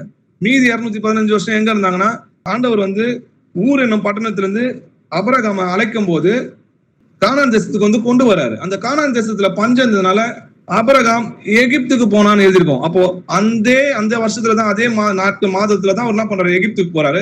அந்த நாட்கள்ல இருந்துதான் 430 வருஷம் அவங்க அடிமையா இருந்தாங்கன்னா, ஆபிரகாமுக்குள்ள இருந்த அந்த டிஎன்ஏல இருந்த இந்த ஜனங்களும் அணில இருந்து தான் என்ன பண்ணாங்க, எகிப்து விட்டு வெளியே போகும்போது 430 வருஷம் நீங்க வேணா ஆராய்ந்து பாருங்க. ஏற்கனவே இதை நம்ம ஒரு பைபிள் ஸ்டடியில பார்த்துருக்கோம். ஒருத்தருடைய வம்ச வயசை நீங்க கூட்டி பார்த்தா அதை உங்களால கண்டுபிடிக்க முடியும். மெல்கிசேதேக்கு ஆபிரகாமுக்கு தசமபாகம் கொடுத்ததன் மூலமாக ஆபிரகாமின் டிஎன்ஏல இருந்த அவருடைய வம்சமாகிய லேவியனும் ஆபிரகாமுக்கு மூலமாய் தசமபாகம் மெல்கிசேதேக்கு கொடுத்தான் என்று தெரிய வருகிறதுன்றதை நம்ம பார்க்கிறோம். வாசிக்கலாம். எபிரேயர் 7ஆம் அதிகாரம் 8வது வசனம் வாசிக்கலாம். அன்றியும் இங்கே மரிக்கிற மனுஷர்கள் தசம பாகம் வாங்குகிறார்கள், அங்கேயோ பிழைத்திருக்கிறான் என்று சாட்சி பெற்றவன் வாங்கினான். ஆமென். ஆமென். இந்த வசனத்தை பாத்தீங்களா? மரிக்கிற மனுஷங்க தான் மரிப்பாங்க, அதனால தசம பாகம் வாங்கியிருக்காங்க. அப்ப அங்க மரிக்காதவன் தான் என்ன பண்ணிருக்கணும், தசம பாகம் வாங்கியிருக்கணும். அது கர்த்தரா தான் இருக்கணும், இயேசு கிறிஸ்து தான் அப்படின்னு சொல்லி சில சாதிக்கிறவர்கள் உண்டு. இந்த வசனத்தை நம்ம ஆராய்ந்து பார்க்கலாம். மரிக்கிற மனுஷர்கள் தசம பாகம் வாங்குகிறார்கள் என்றால் நியாயப்பிரமாண ஊழியத்தை செய்தவர்களாகிய லேவி வம்சத்தார் வாங்கினாங்கன்னு அர்த்தம். என்னாகமம் 18ஆம் அதிகாரம் 6வது வசனம் வாசிக்கலாம். ஆசரிப்பு கூடாரத்தின் பணிவிடையை செய்ய கர்த்தருக்கு கொடுக்கப்பட்ட உங்கள் சகோதரராகிய லேவியரை நான் இஸ்ரவேல் புத்திரரிலிருந்து பிரித்து உங்களுக்கு தத்தமாக கொடுத்தேன். ஆமென். ஆமென். ஆசாரிப்பு கூடாரத்தின் பணிவிடை செய்ய யாருக்கு அதிகாரம் கொடுக்கப்பட்டிருக்குது? லேவியரை இஸ்ரவேல் புத்திரருக்கு நான் பிரித்து தத்தமாக எடுத்தேன்னு சொல்றாரு. அப்போ 12 கோத்திரத்துல லேவியர் தான் என்ன பண்ணோம், ஆசாரிய ஊழியம் செய்யணும். அது அவங்களுக்கு ஆண்டவர் சுதந்திரமாக கொடுத்தாருன்றத பாக்குறோம். அவங்க செய்த ஊழியம் தான் மரணத்துக்கு ஏதுவான ஊழியம். அதனால ஒருவனும் என்ன முடியாது, தேவனிடத்துல சேர முடியல. அதனால்தான் வசனம் சொல்லுது, இங்கே மரிக்கிறவர்கள் தசம பாகம் வாங்கினாங்க, அங்கேயோ பிழைத்திருக்கிறான் என்று சாட்சி பெற்றவன் என்ன பண்ணான், தசம பாகம் வாங்கினான். அப்போ மரணத்துக்கு ஏதுவான ஊழியத்தை அவங்க செஞ்சாங்க. அதனாலதான் அது மரிக்கிறவர்கள் சொல்லி எழுதியிருக்கு. மரிக்கிறவர்கள் தசம பாகம் வாங்கினாங்கன்னு சொன்னாங்க, மரணத்துக்கு ஏதுவான ஊழியத்தை செஞ்சாங்க. அந்த ஊழியத்தினால எந்த பிரயோஜனமும் இல்லை. வாசிக்கலாம். 2 கொரிந்தியர் 3ஆம் அதிகாரம் 6-7 வசனங்கள் வாசிக்கலாம். புதிய உடன்படிக்கை ஊழியக்காரராய் இருக்கும்படி அவரே எங்களை தகுதியுள்ளவரால் ஆக்கினார். அந்த உடன்படிக்கை எழுத்துக்குரியதா இராமல் ஆவிக்குரியதா இருக்கிறது. எழுத்து கொள்கிறது, ஆவியை உயிர்ப்பிக்கிறது. எழுத்துக்கினால் எழுதப்பட்ட கற்களில் பதிந்திருந்த மரணத்துக்கு ஏதுவான ஊழியத்தை செய்த மோசேயினுடைய முகத்தில் மகிமை பிரகாசம் உண்டானபடியால் இஸ்ரவேல் புத்திரர் அவன் முகத்தை நோக்கி பார்க்க கூடாது இருந்தார்களே. ஆமென். ஆமென். அவரே எங்களை தகுதி உள்ளவர் ஆக்கினார். புது உடன்படிக்கை ஊழியக்காரா இருக்கும்படி நம்மளை தகுதி உள்ளவர் ஆக்கினார் யாருன்னு பாத்தீங்கன்னா நம்முடைய கர்த்தராகிய இயேசு கிறிஸ்து தான். இந்த உடன்படிக்கை எழுத்துக்குரியதா இல்லாமல் ஆவிக்குரியதா இருக்குது. எழுத்து கொள்கிறது. நியாயப்பிரமாணத்தினால ஒருவனை யாரும் நீதிமானா என்ன முடியல ஆக முடியல. ஏன்னா ஆபிரகாம் தேவனை விசுவாசித்தான் எழுதியிருக்கு. அது நீதிமானாக எண்ணப்பட்டான்னு சொல்லி எழுதிருக்கு. அப்போ கிரியையினால ஒருவனும் நீதிமான் ஆக முடியாது. தேவனை விசுவாசிப்பதனாலதான் நம்ம நீதிமான் ஆக முடியும். அப்போ கிரியையினால் உண்டான நியாயப்பிரமாணத்தினால யாரும் தேவனிடத்தில் சேர முடியல. எழுத்துக்களால் எழுதப்பட்டு கற்களில் பதித்திருந்த மரணத்துக்கு ஏதுவான ஊழியத்தை செய்த மோசேன்னு எழுதியிருக்கு. அப்போ மோசே செய்தது என்ன ஊழியமா? மரணத்துக்கு ஏதுவான ஊழியத்தை செய்த மோசேன்னு சொல்லி எழுதியிருக்கு. அப்போ மரணத்துக்கு ஏதுவான ஊழியம் தான் வசனம் சொல்றது. இங்க மரிக்கிறவர்கள் தசமபாகம் வாங்கினார்கள். அல்லாமலும் இஸ்ரவேல் ஜனங்கள் லேவி கோத்திர ஆசாரிய முறைமை கற்பெற்றிருந்தோ நியாயப்பிரமாணத்தை பெற்றாங்க. அந்த ஆசாரிய முறைமையினாலே பூரணப்படுத்தல் உண்டாயிருக்குமானால், அதாவது மோசே செஞ்ச நியாயப்பிரமாணத்தினால மனுஷன் நீதிமானாகி தேவனிடத்தில் சேர்றது உண்டானா ஆரோனின் முறைமையின்படி அழைக்கப்படாம, ஏன் ஜீசஸ் மெல்கிசேதேக்கின் முறைமையின்படி அழைக்கப்பட வேறொரு ஆசாரியர் எழும்பணும். அப்போ நியாயப்பிரமாணம் ஒருவனையும் என்ன பண்ணல நீதிமான ஆக்கல. நியாயப்பிரமாணம் ஒருவனையும் பரிசுத்தமாக கொண்டு போக முடியல. அப்போ நியாயப்பிரமாணம் மரணத்துக்கு ஏதுவான ஊழியத்தை செஞ்சது. அந்த ஊழியத்துல தசம பாகம் வாங்குறவங்களும் மறிக்கிறாங்க. அந்த ஊழியத்துல இருக்கிறவங்களும் என்ன பண்ண முடியல நீதிமான ஆக முடியலன்றதை நம்ம பாக்குறோம். எபிரேயர் 8ஆம் அதிகாரம் 13வது வசனம் வாசிக்கலாம். புது உடன்படிக்கை என்று அவர் சொல்லுகிறதினாலே முந்தினதை பழைமையாக்கினார். பழைமையானதும் நாள்பட்டதுமாய் இருக்கிறது, உருவழிந்து போக காலம் சமீபித்திருக்கிறது. ஆமென். புது உடன்படிக்கை என்று அவர் சொல்லி இருக்கிறதுனாலே முந்தினது என்ன பண்ணாராம்? பழமையாக்கினார். பழமையாக்கியதுன்னா அது முடிஞ்சிருச்சுன்னு அர்த்தம். பழமையானது நாள்பட்டதுமா இருக்கிறது, உருவழிந்து போகிற காலம் சமீபித்து இருக்கிறதுன்னு இருக்கு. அப்போ புதிய உடன்படிக்கைன்னு வந்தனாலுமே பழைய உடன்படிக்கை முடிஞ்சிருச்சு அர்த்தம். ஒரு ஜீவோ இருக்கும், அரசாணை இடுவாங்க, திரும்ப இன்னொரு அரசாணை அது சம்பந்தமா வரும்போது பழைய அரசாணை ஆட்டோமேட்டிக்கா என்ன ஆகுது? கேன்சல் ஆகுதுன்றதை நம்ம பாக்குறோம். அப்போ இது மரணத்துக்கு ஏதுவான ஊழியன்றதை நம்ம பாக்குறோம். வாசிக்கலாம் எபிரேயர் 10ஆம் அதிகாரம் 1வது வசனம். இப்படி இருக்க நியாயப்பிரமாணமானது வரப்போகிற நன்மைகளின் பொருளாயிராமல் அவைகளின் நிழலாய் மாத்திரம் இருக்கிறபடியால் வருஷந்தோறும் இடைவிடாமல் செலுத்தப்பட்டு வருகிற ஒரே விதமான பலிகளினாலே அவைகளை செலுத்த வருகிறவர்களை ஒரு காலம் பூரணப்படுத்த மாட்டாது. ஆமென். ஆமென். நியாயப்பிரமாணமானது வரப்போகிற நன்மையா இருக்குது. நீங்க நியாயப்பிரமாணத்தை ஆராய்ஞ்சு பாத்தீங்கன்னா கிறிஸ்துவ நம்ம கண்டுபிடிச்சிடலாம். ஏன்னா நியாயப்பிரமாணம் தீர்க்கதரிசனம் என்னை குறித்து சாட்சி கொடுத்திருக்கிறதே அப்படின்னு சொல்லி அவர் எழுதியிருக்கிறார். அப்போ நியாயப்பிரமாணம் நிழலா மாத்திரம் இருக்குது. அது செலுத்தப்படுகிற பலினால யாரையும் பூரணப்படுத்தல. ஆனா கிறிஸ்து ஒரே ஒரு தடவை நமக்காக பலியானதுனால நம்ம எல்லாருமே என்ன பண்ணோம்? பரிசுத்தமாக்கப்பட்டிருக்கிறோம் சொல்லியிருக்கு. இன்னொரு பலி நமக்கு தேவையில்லைன்னு சொல்லி வேதத்துல இருக்கு. எபிரேயர் 7ஆம் அதிகாரம் 18-19 வசனங்கள் வாசிக்கலாம். முந்தின கட்டளை பலவீனம் உள்ளதும் பயனற்றதுமாய் இருந்தது நிமித்தம் மாற்றப்பட்டது. நியாயப்பிரமாணமானது ஒன்றையும் பூர்ணப்படுத்தவில்லை. அதிக நன்மையான நம்பிக்கையை வருவிப்பதோ பூர்ணப்படுத்துகிறது. அந்த நம்பிக்கையினாலே தேவனிடத்தில் சேருகிறோம். ஆமென். முந்தின கட்டளை, அதாவது நியாயப்பிரமாணம் எப்படி இருக்கான்? பலவீனம் உள்ளதும் பயனற்றதுமாய் இருந்தது நிமித்தம் மாற்றப்பட்டது. புதிய உடன்படிக்கை அடையாளமா இருக்குதுன்னு சொல்லி ஆண்டவர் புதிய உடன்படிக்கை ஏற்படுத்தினார் இல்லையா? ஆவின் பிரமாணத்தை நம்ம கொடுத்திருக்கிறார். நியாயப்பிரமாணமானது ஒன்றையும் பூரணப்படுத்தவில்லை. இயேசு கிறிஸ்துவோட ரத்தம் சிந்தப்பட்டது, அவரால் நம்ம நீதிமானாக்கப்பட்டோம். அவரை விசுவாசிக்கிறதுனால தான் நம்ம பூரணமாக முடியும் இல்லையா?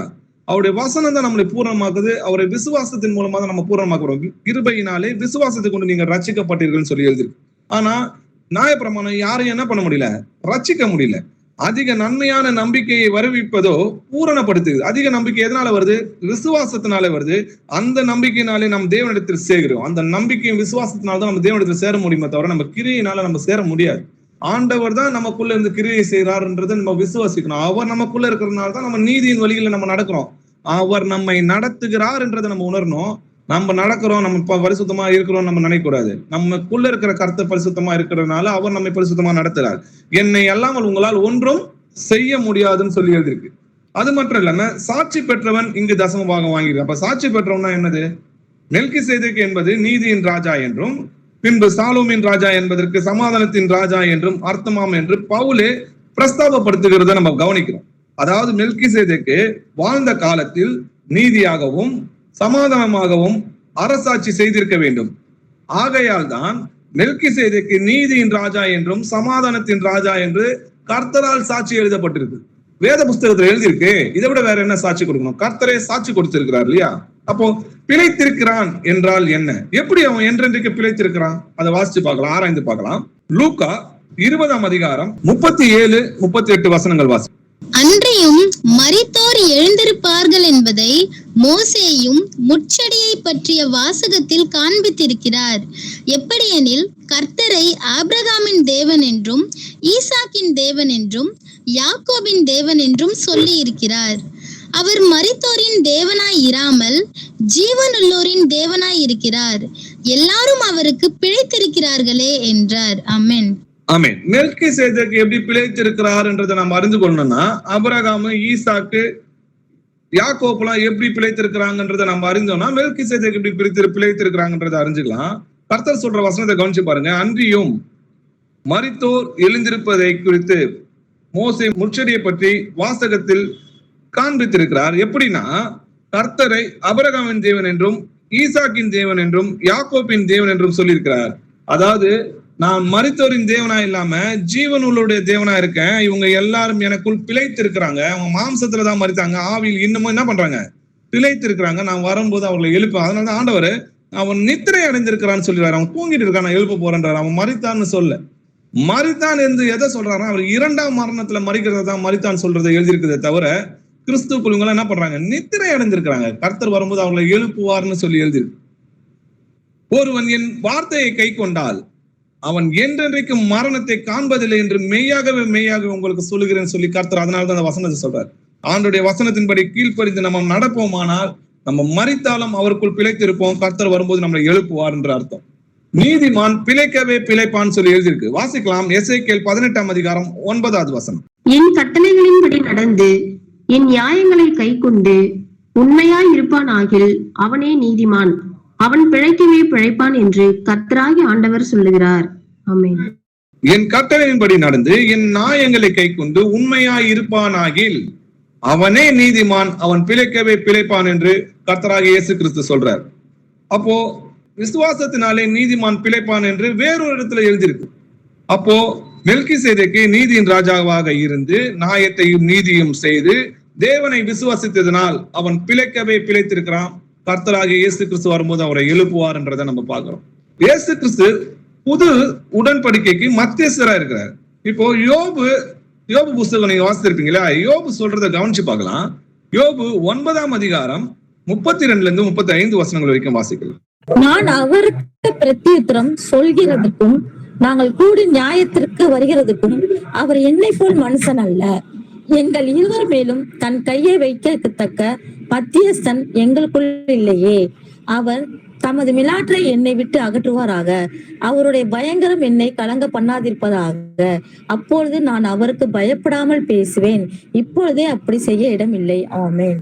ஆமென். நான் அவருக்கு பிரதியுத்தரம் சொல்லுவதற்கும், அதாவது நான் கர்த்தரிடத்துல பதில் சொல்றதுக்கும், நாங்கள் கூடி நியாயத்தை வருவிக்கிறதுக்கும் எங்களுக்குள்ள என்ன பிரச்சனை இருக்குது, எங்களுக்காக யார் பரிந்து பேசுவா?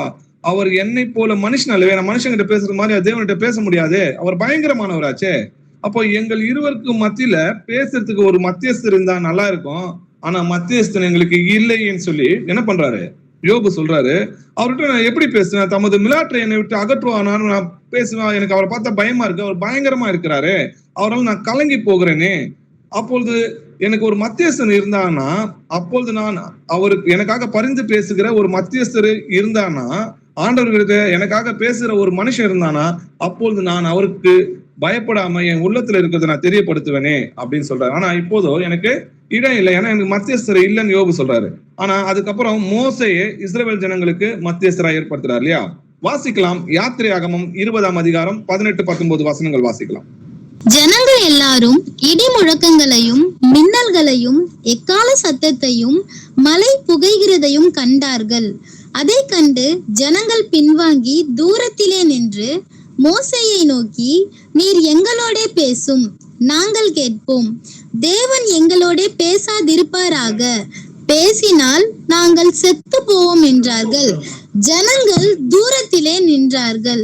மோசே தேவன் இருந்த கார்மேகத்துக்கு சமீபமாய் சேர்ந்தான். ஆமென்.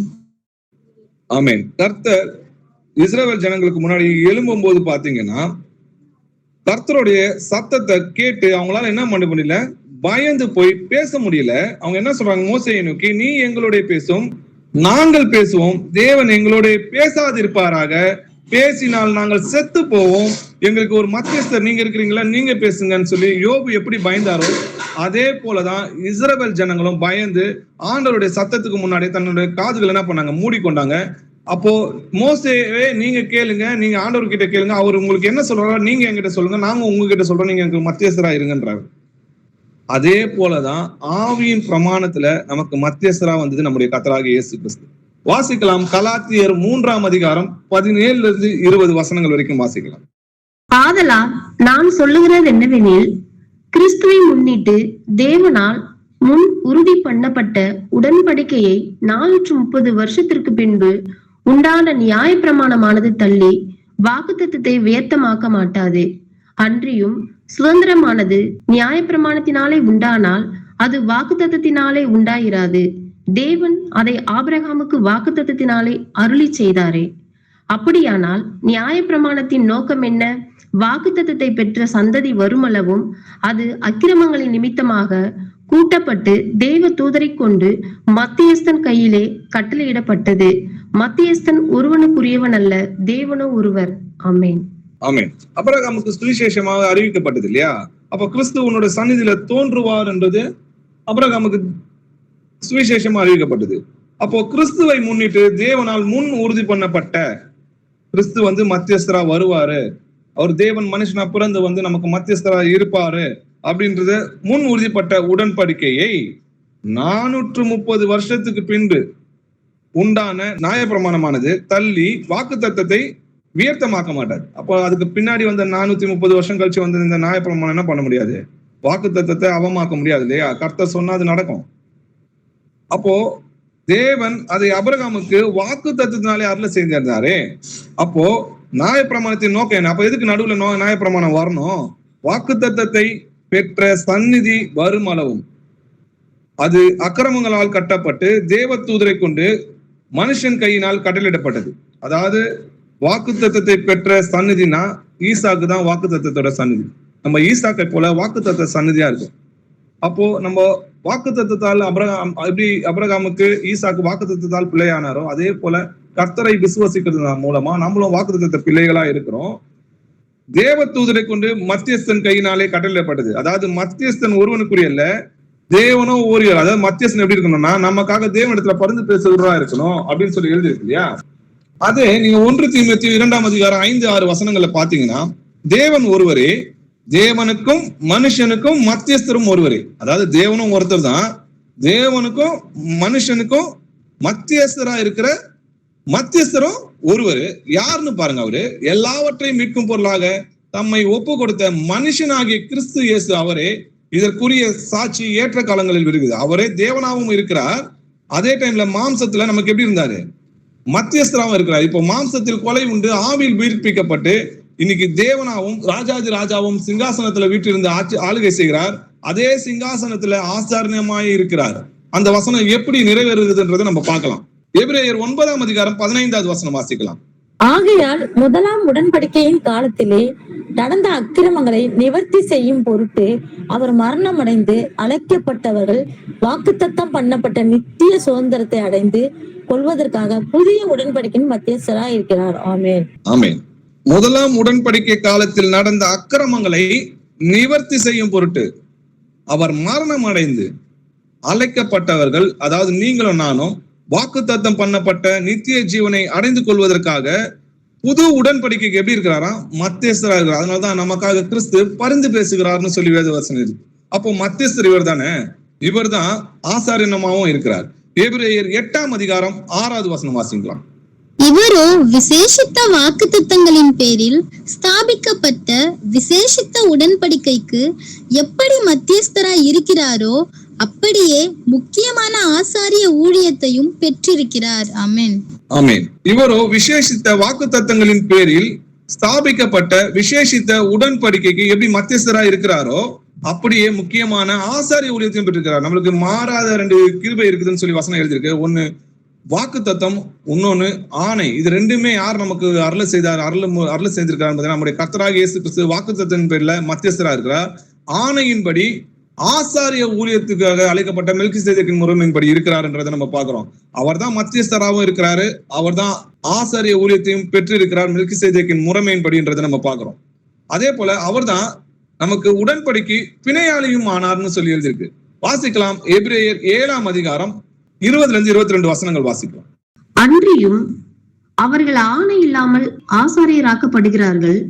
இவரோ நீர் மெல்கிசேதேக்கின் முறைமையின்படி என்றென்றைக்கும் ஆசாரியராய் இருக்கிறீர் என்று கர்த்தர் ஆணையிட்டார், மனம் மாறாமலும் இருப்பார் என்று தம்முடனே சொன்னவராலே ஆணையோட ஆசாரியரானார். ஆனதால் இயேசுவானவர் ஆணையின்படியே ஆசாரியராக்கப்பட்டது எவ்வளவு விசேஷித்த காரியமோ அவ்வளவு விசேஷித்த உடன்படிக்கைக்கு பிணையாளியானார். ஆமென். ஆமென். இயேசுவானவர் ஆணையின்படி எப்படி ஆசாரியாக்கப்பட்டது எவ்வளவு விசேஷித்த காரியமோ, எவ்வளவு விசேஷித்தமா வாக்குத்தத்தத்தின் பேர்ல மத்தியஸ்தரானாரோ அவ்வளவு விசேஷத்தின் உடன்படிக்கை எப்படி ஆனா பிணையாளியானார். நம்மளுக்கு உத்தரவாதம் யாரு? நம்முடைய கர்த்தர் தான் நமக்கு உத்தரவாதமா இருக்கிறார். நமக்கு பிணையாளி யாரு இருக்கிறார்னா கிறிஸ்து தான் நமக்கு பிணையாளியாகவும் இருக்கிறார்னு பாக்குறோம். புது உடன்படிக்கைக்கு மத்தியஸ்தராகிய இயேசு கிறிஸ்துவிடத்துக்கும் ஆபேலின் ரத்தம் பேசினதை பார்க்கிலும் நன்மையானதை பேசுகிற ரத்தமாகிய தெளிக்கப்படும் ரத்தத்திற்கு வந்து சேர்ந்தீர்கள் சொல்லி எபிரேய புஸ்தகத்துல எழுதியிருக்கு. அப்போ ஆபேலின் ரத்தத்தை பேசினதை பார்க்கிலும் நன்மையானதை பேசுகிறது. அப்போ ரத்தம் பேசுமான்னு கேட்டா கர்த்தர் ஜீவன் உள்ளவரா இருக்கிறார். அவருடைய பாடுகள் இன்றும் என்ன பண்றது? பேசிக்கொண்டுதான் இருக்கு. நமக்காக பரிந்து பேசுகிறாரு. ஒரு நிமிஷம் நம்ம கர்த்தர் என்ன பண்றாரு? நமக்காக இயேசு கிறிஸ்து அவர் தேவனா இருக்கிறார், அதே டைம்ல மத்தியஸ்தராவும் இருக்கிறார். அதை நம்ம புரிஞ்சுக்கணும். தேவன் ஒருவர் தான், தேவனுக்கும் மனுஷனுக்கும் மத்தியஸ்தரம் ஒருவரா இருக்கிறார். அவர் நமக்காக சிலுவையில் பாடுபட்டு மாம்சத்துல மரித்து இன்னைக்கு தேவனாய் வீற்றிருக்கிறார்ன்றதை பாக்குறோம். நம்ம செய்யற ஒவ்வொரு கிரியைக்கும் அவர் என்ன பண்றாரு? ஒரு முறை என் புள்ள மனம் திரும்புவான், இந்த முறை மனம் திரும்புவான், இந்த முறை மனம் திரும்புவான்னு சொல்லி நமக்காக நீடிய பொறுமையோட காத்து கொண்டிருக்கிறார்.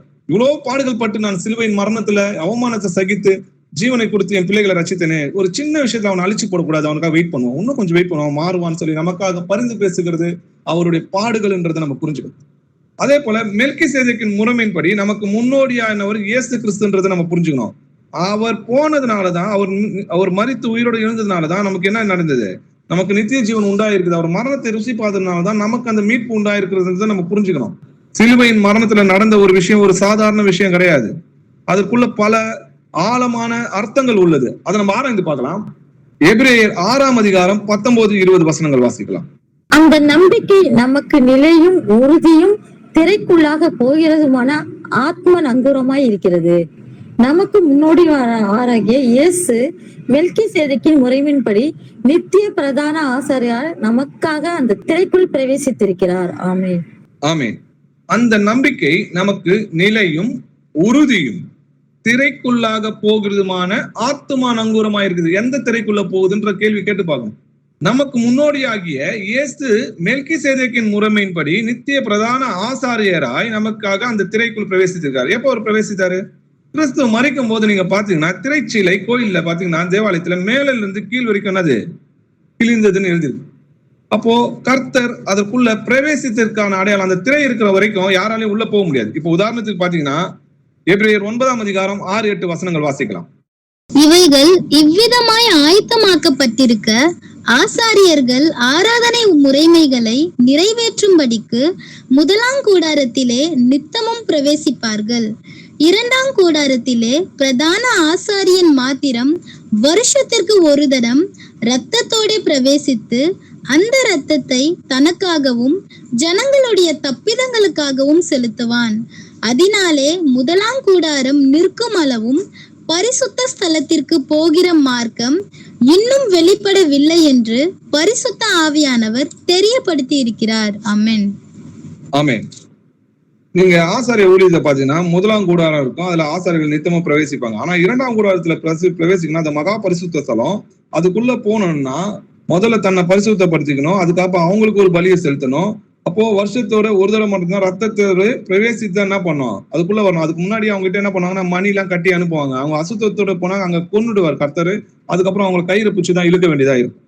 அப்போ அதனால பிரதான ஆசாரனை தவிர மற்றவங்க யாருமே அதுக்குள்ள போக முடியாது. இதுல இருந்து என்ன தெரியுது, பரிசுத்த ஸ்தலத்துல போறதுக்கான மார்க்கம் இன்னும் வெளிப்படவில்லை அப்படின்றது ஆவியானவர் தெரியப்படுத்துகிறாரு.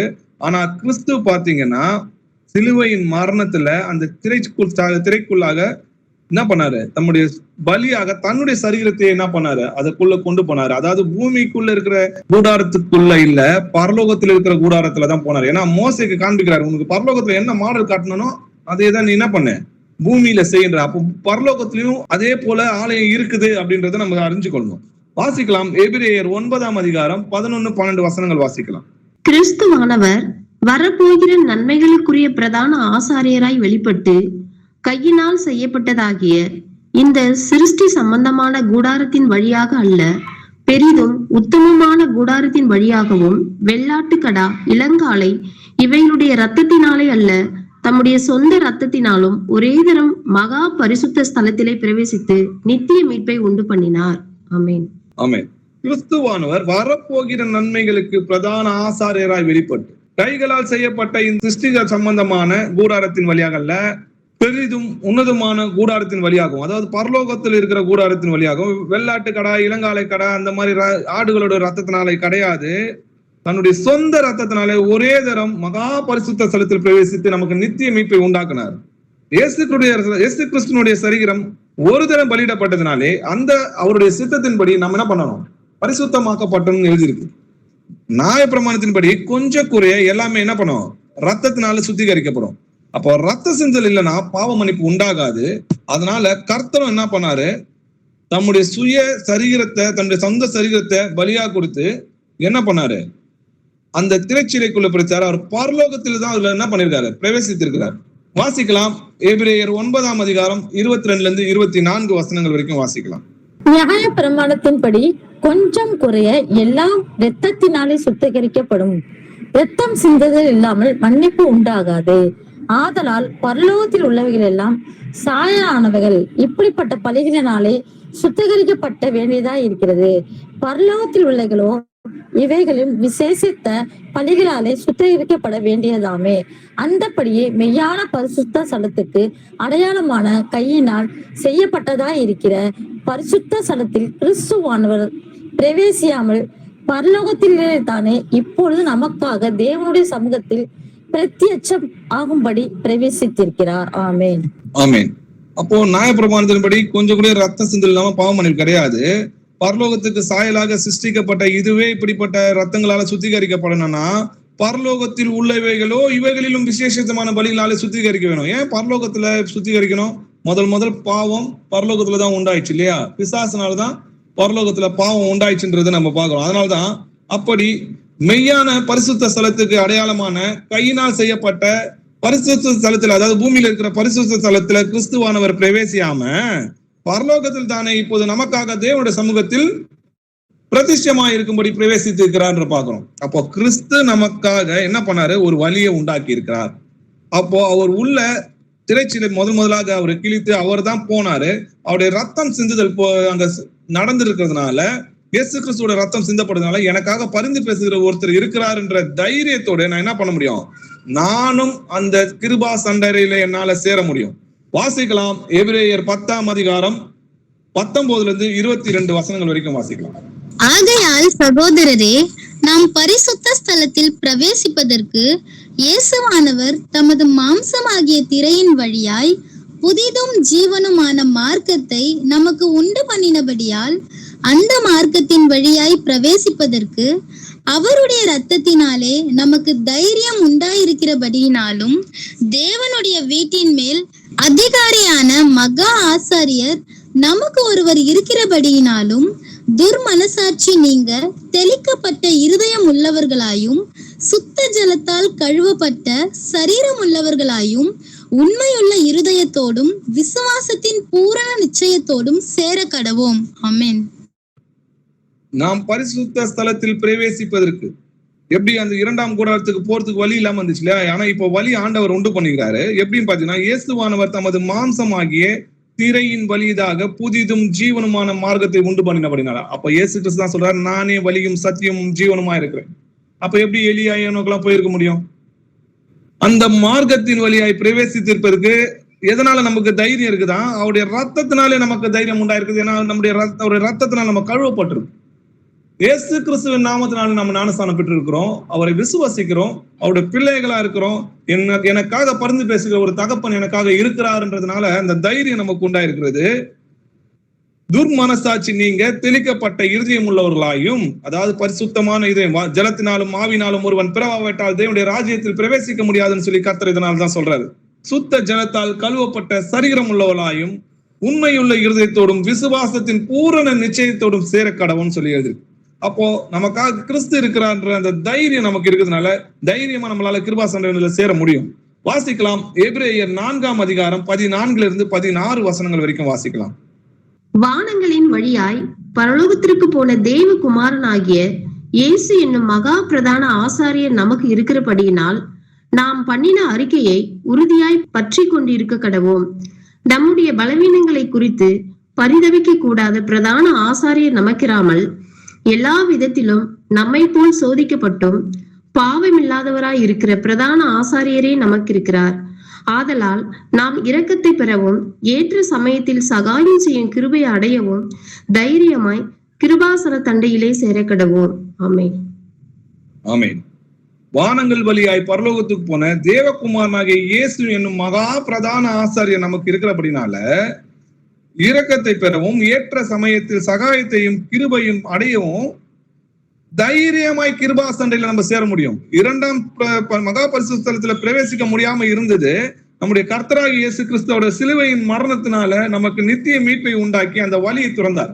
அவர் இருக்கிறார் என்ற தைரியத்தோட நம்ம என்ன முடியும்? தேவனிடத்தில் நம்மளால சேர முடியும்.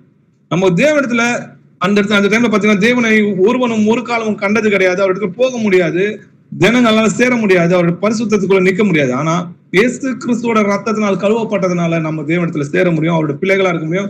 நான் ஜெயம் கொண்டு எப்படி பிதாவின் சிங்காசனத்துல உட்கார்ந்தனோ அதே போல ஜெயம் கொள்கிற எவனோ என்னோட கூட அவருடைய சிங்காசனத்தை நம்மளால உட்கார முடியும். அது இயேசு கிறிஸ்துவை விசுவாசிக்கிறது மூலமாக நமக்கு கிடைக்கிற நீதின்றதை நம்ம பார்க்கிறோம். சகரியா 6ஆம் அதிகாரம் 13வது வசனம் வாசிக்கலாம். அவரே கர்த்தருடைய ஆலயத்தை கட்டுவார், அவர் மகிமை பொருந்தினவராய் தம்முடைய சிங்காசனத்தின் மேல் வீட்டிலிருந்து ஆளுகை செய்வார், தம்முடைய சிங்காசனத்தின் மேல் ஆசாரியராயும் இருப்பார், இவ்விரட்டிலும் நடுவாக சமாதானத்தின் ஆலோசனை விளங்கும். ஆமென். ஆமென். அவரே கர்த்தருடைய ஆலயத்தை கட்டுவார்.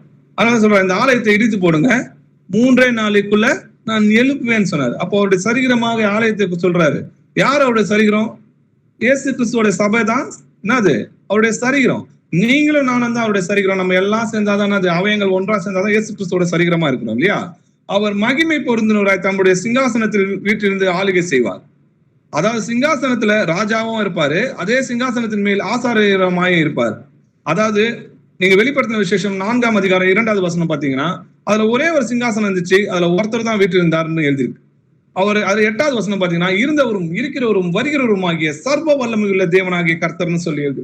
அவரே தேவாதி தேவனாவும் ராஜாதி ராஜாவும் கர்த்தாதி கர்த்தராவும் வீற்றிருக்கிறார். அதே இடத்துல அவர் ஆசாரனாவும் இருந்து நமக்காக பரிந்து பேசுகிறார்ன்றதை பாக்குறோம். கர்த்தர் ஆலயத்தை கட்டுவார்னு சொன்னா இவங்க என்ன நினைச்சுக்கிறாங்க? 3ஆம் ஆலயம் கட்டப்படும், கர்த்தர் கட்டுவாரு ஜனங்களை வச்சுன்னா. அப்படி கிடையாது. உங்களையும் என்னையும் தேவனுடைய ராஜ்யத்துக்கு கட்டி வருகிறார்னு சொல்லி வேத வசனம் எழுதியிருக்கு. வாசிக்கலாம். எபிரேயர் 2ஆம் அதிகாரம் 17 22 வசனங்கள் வரைக்கும் வாசிக்கலாம். அல்லாமலும் அவர் வந்து தூரமாயிருந்த உங்களுக்கும் சமீபமாயிருந்த அவர்களுக்கும் சமாதானத்தை சுவிசேஷமாக அறிவித்தார். அந்தபடியே நாம் இருதிரத்தாரும் ஒரே ஆவியினாலே பிதாவினிடத்தில் சேரும் சிலாக்கியத்தை அவர் மூலமாய் பெற்றிருக்கிறோம். ஆகையால் நீங்கள் இனி அந்நியரும் பரதேசிகளுமாய் இராமல் பரிசுத்தவான்களோட ஒரே நகரத்தாரும் தேவனுடைய வீட்டாருமாயிருந்து அப்போஸ்தலர் தீர்க்கதரிசிகள் என்பவர்களுடைய அஸ்திபாரத்தின் மேல் கட்டப்பட்டவர்களுமாய் இருக்கிறீர்கள்.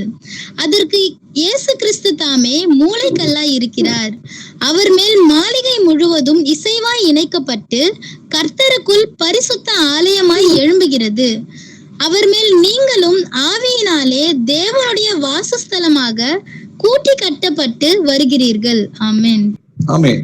அல்லாமலும் அவர் தூரமா இருந்தவங்களை புறஜாதியா இருந்தோம், நம்ம அநியாயக்காரன் இருந்தோம், அக்கிரமக்காரனா இருந்தோம்ல, அவர்களுக்கும் நமக்கும் என்ன பண்ணாரு? சமாதானத்தை சுவிசேஷமாய் அறிவித்தார். மனம் திரும்புங்கள், தேவனுடைய ராஜ்யம் சமீபமா இருக்குதுன்னு சொல்லி அறிவித்தார். அந்தபடி இருதிருத்தாருன்னா இஸ்ரவேல் ஜனத்தையும் நம்மையும் என்ன பண்ணாரு? பிதாவிடத்தில் சேரும்படிக்கு அவர் மூலமாக ஒரே ஜாதி ஆக்கினார் இல்லையா? ஒரே பிள்ளைகளாக அவருடைய நம்ம எல்லாரையும் ஒரே பிள்ளைகள் ஆக்கினாரு. இனி நம்ம அந்நியரும் பரதேசியமா இராம எப்படி இருக்கிறோமா? பரிசுத்தவான்களுடைய ஒரே நகரத்தாரும், நம்மளா யாரா? ஒரே நகரத்தாரும் தேவனுடைய வீட்டாருமா இருந்து அப்போஸ்தலர் தீர்க்கதரிசி என்பவருடைய அஸ்திபாரத்தின் மேல் கட்டப்பட்டவர்களுமாய் இருக்கிறீர்கள். கட்டப்பட்டவர்களுமாய் இருக்குன்னா உங்களையும் என்னையும் தான் கட்டுவேன்னு சொல்றாரு. அதனாலதான் இந்த ஆலயத்தை இடித்து போடுங்க, 3 நாளைக்குள்ள எழுப்புவேன்னு சொன்னது. தம்முடைய சரீரமாகிய ஆலயத்தை சொன்னாரு. யார் அவருடைய சரீரம் பாத்தீங்கன்னா நீங்களும் நானும் தான் அவருடைய சரீரம். அதற்கு இயேசு கிறிஸ்து தான் தலைக்கல்லா இருக்கிறாரு. அந்த இயேசு கிறிஸ்து மேலதான் என்ன பண்றோம்? நம்ம இசைவாய் கட்டப்பட்டு வருகிறோன்றதை நம்ம பார்க்கிறோம். அவர் மேல் மாளிகை முழுவதும் இசைவாய் இணைக்கப்பட்டு கர்த்தருக்குள் பரிசுத்த ஆலயமாக எழும்புகிறது. யார் அந்த ஆலயம் பாருங்க? அவர் மேல் நீங்களும் ஆவினாலே தேவனுடைய வாஸ்தலமாக கட்டப்பட்டு வருகிறீர்கள். அப்போ வாஸ்தலமாக கூட்டி கட்டப்பட்டு வருகிறது யாருன்னு பாத்தீங்கன்னா நீங்களும் நானும் தான் அவருடைய ஆலயமா கட்டப்பட்டு வருகிறோன்றதை நம்ம பார்க்கிறோம். வாசிக்கலாம். 1 பேதுரு 2ஆம் அதிகாரம் 5வது வசனம். ஜீவனுள்ள கற்களை போல ஆவிக்கேற்ற மாளிகையாகவும் இயேசு கிறிஸ்து மூலமாய் தேவனுக்கு பிரியமான ஆவிக்கேற்ற பலிகளை செலுத்தும்படிக்கு பரிசுத்த ஆசாரிய கூட்டமாகவும் கட்டப்பட்டு வருகிறீர்கள். ஆமென். ஆமென். ஜீவனுள்ள கற்களை போல நம்ம எப்படி இருக்கிறோமா? கற்கள்னு சொல்லி எழுதிருக்கு, ஆவிக்கேற்ற மாளிகைன்னு சொல்லி எழுதிருக்கு. இயேசு கிறிஸ்து மூலமா என்ன பண்ணுவோம்? நம்ம கல்லா இருக்குமா? ஜீவனுள்ள கல்லா இருக்கிறோமா? கற்களை போல மாளிகையாகவும் இருக்கிறோமா? எப்படின்னா இயேசு கிறிஸ்து மூலமாக தேவனுக்கு பிரியமான ஆவிக்கேற்ற பலிகளை செலுத்தும் பரிசுத்த ஆசாரிய கூட்டமாக கட்டப்பட்டு வருகிறீர்கள் சொல்லி எழுதிருக்கு. நம்ம தான் கட்டப்பட்டு வரோம். இயேசு கிறிஸ்துவோட 2ஆம் வருகையில முழுவதும் கட்டப்பட்டு இருப்போம். நம்ம தான் தேவனுடைய ஆலயமா இருக்கிறோம் சொல்லி வேதவசனம் எழுதிருக்கு. பரலோகத்திலிருந்து உண்டான ஒரு பெரும் சத்தத்தை கேட்டேன். இதோ மனுஷரிடத்தில் தேவனுடைய வாஸ்தலம் இருக்கிறது, அவரிடத்தில் அவர் வாசமா இருப்பார், அவர்களும் அவருடைய ஜனமா இருப்பார்கள், தேவன் தாமே அவர்களோட இருந்து அவர்கள் தேவனா இருப்பார்னு சொல்லி இருக்கு. நம்ம கூட தான் கர்த்தர் இருப்பார், நம்ம தான் தேவனோட ஆலயமா இருக்கணும். நம்மளதான் என்ன பண்றாரு? கர்த்தராகிய இயேசு கிறிஸ்து நம்மள அவரோட கிருபையினால நம்ம கட்டப்பட்டு வருகிறோன்றதை பார்க்கிறோம். இவ்விரண்டுக்கு நடுவாக சமாதானத்தின் ஆலோசனை விளங்கும்ன்றதை நம்ம வாசிச்சோம் இல்லையா? அவரே கர்த்தருடைய ஆலயத்தை கட்டுவார், அவரே மகிமை புரிந்த சிங்காசனத்தின் மேல் வீற்றிருந்து ஆளுகை செய்வார், அவரே ராஜாஜி ராஜாவா இருந்து வீட்டு செய்வார், நம்முடைய சிங்காசன் மேல் ஆசாரியமா இருப்பார். இவ்விரண்டுக்கு நடுவாக சமாதானத்தின் ஆலோசனை விளங்கும் சொல்லி எழுதிருக்கு. ஒரு ஜெபம் பண்றாரு. ஜெபம் பண்ண சொல்லிக் கொடுங்கன்னு சொல்லும்போது கர்த்தர் சொல்றாரு, பிதாவே உங்களுடைய ராஜ்யம் பரலோகத்தில் செய்யப்படுவ பூலோகத்தில் செய்யப்படுவதாக. அப்போ பிதாவோட ராஜ்யம் தான் பூமியில வருதான்னு கேட்டீங்கன்னா யார் ராஜாவா வருதுன்னு பாத்தீங்கன்னா நம்முடைய கர்த்தராகிய இயேசு கிறிஸ்து தான் பிதாவா இருக்கிறார். அவர் தான் ராஜாஜி ராஜாவா இருந்து பூமியை அரசாளுவார்னு பாக்குறோம். அவர் தான் நமக்கு ஆசாரியனாவும் இருக்கிறான்றத பாக்குறோம். எதுக்காகனா இவ்விரண்டுக்கும் நடுவாக சமாதானத்தின் ஆலோசனை விளங்கும். நம்முடைய அக்கிரமங்களிலும் பாவங்களிலும் மறித்து இருந்த நம்மை உயிர்ப்பிக்கணும்னா ஒரு பரிசுத்தமான ஒரு மனுஷன் தன்னைத்தானே பலி கொடுக்கணும். பலி கொடுத்து ஒரு மனுஷன் தான் உங்களுக்காக கர்த்தரிடத்துல பரிந்து பேசுகிற ஒரு உத்தமமான ஒரு மனிதன் இருக்கணும். அப்படி ஒரு உத்தமமான மனிதன் கிடையாது. நல்லா பாருங்க, அப்படி ஒரு உத்தமமான மனிதன் இருந்து தன்னைத்தானே பலி கொடுத்து தேவனுக்கு முன்பாக தன்னை ஒப்பு கொடுத்திருந்தா அப்போ அவனை நம்ம என்ன பண்ணுவோம்? கொண்டாடுவோம், வணங்க ஆரம்பிச்சிருவோம். நான் வசனம் சொல்றது, நான் கர்த்தர், என்னோட மகிமை நான் வேறொருக்கு கொடேன். அப்போ என்னோட மகிமை நான் விக்கிரங்களுக்கு கூட, நான் கர்த்தர், என்னை தவிர வேறொரு தேவன் கிடையாது, முந்தினமும் தேவன் கிடையாது, பின்னாடியும் தேவன் உண்டாவது கிடையாதுன்னு சொல்றாரு. என்னை இல்லாம உங்களுக்கு ரட்சகர் கிடையாதுங்கிறதுனால நம்முடைய கர்த்தராகிய இயேசு கிறிஸ்து பெத்லகேம்ல கிறிஸ்து என்னும் ரட்சகராக நமக்காக பிறந்து, மனுஷனாக பிறந்து நமக்காக ஜீவனை கொடுத்து தன்னைத்தானே பலியாய் கொடுத்து மத்தியஸ்தராகி பிணையாளியும் ஆனாரு. பலியும் அவர் தான், ஆசாரியனும் அவர் தான், பிணையாளியும் அவர் தான், தேவனும் அவர் தான், நம்முடைய ரட்சகரும் அவர் தான்ன்றதை நம்ம புரிஞ்சுக்கணும். நாம் தேவனுக்கு சத்துருக்களா இருக்கிறது அவருடைய குமாரனாகிய மரணத்தினாலே அவருடனே ஒப்புரவாக்கப்பட்டோமானால், ஒப்புரவாக்கப்பட்ட பின்பு நாம் அவருடைய ஜீவனாலே ரட்சிக்கப்படுவது அதிக நிச்சயமாமேன்னு சொல்லி எழுதிருக்கு. அப்போ இயேசு கிறிஸ்துவோடைய ரத்தத்தினாலதான் சமாதானம் உண்டாகி இன்னைக்கு கிறிஸ்துவோட பிள்ளைகளா நம்ம எப்படி தேவனுடைய பிள்ளைகளானா இயேசு கிறிஸ்துவோட ரத்தம் சிந்தப்பட்டதுனால நமக்கு சமாதானம் ஆக்கினை உண்டாச்சு. நம்முடைய ஆக்கினை அவர் சுமந்து கொண்டு நமக்கு சமாதானத்தை உண்டாக்குங்க. அதனாலதான் அவர் சமாதானத்தின் தேவன், சமாதானத்தின் பிரபுன்னு சொல்லி எழுதிருக்கு.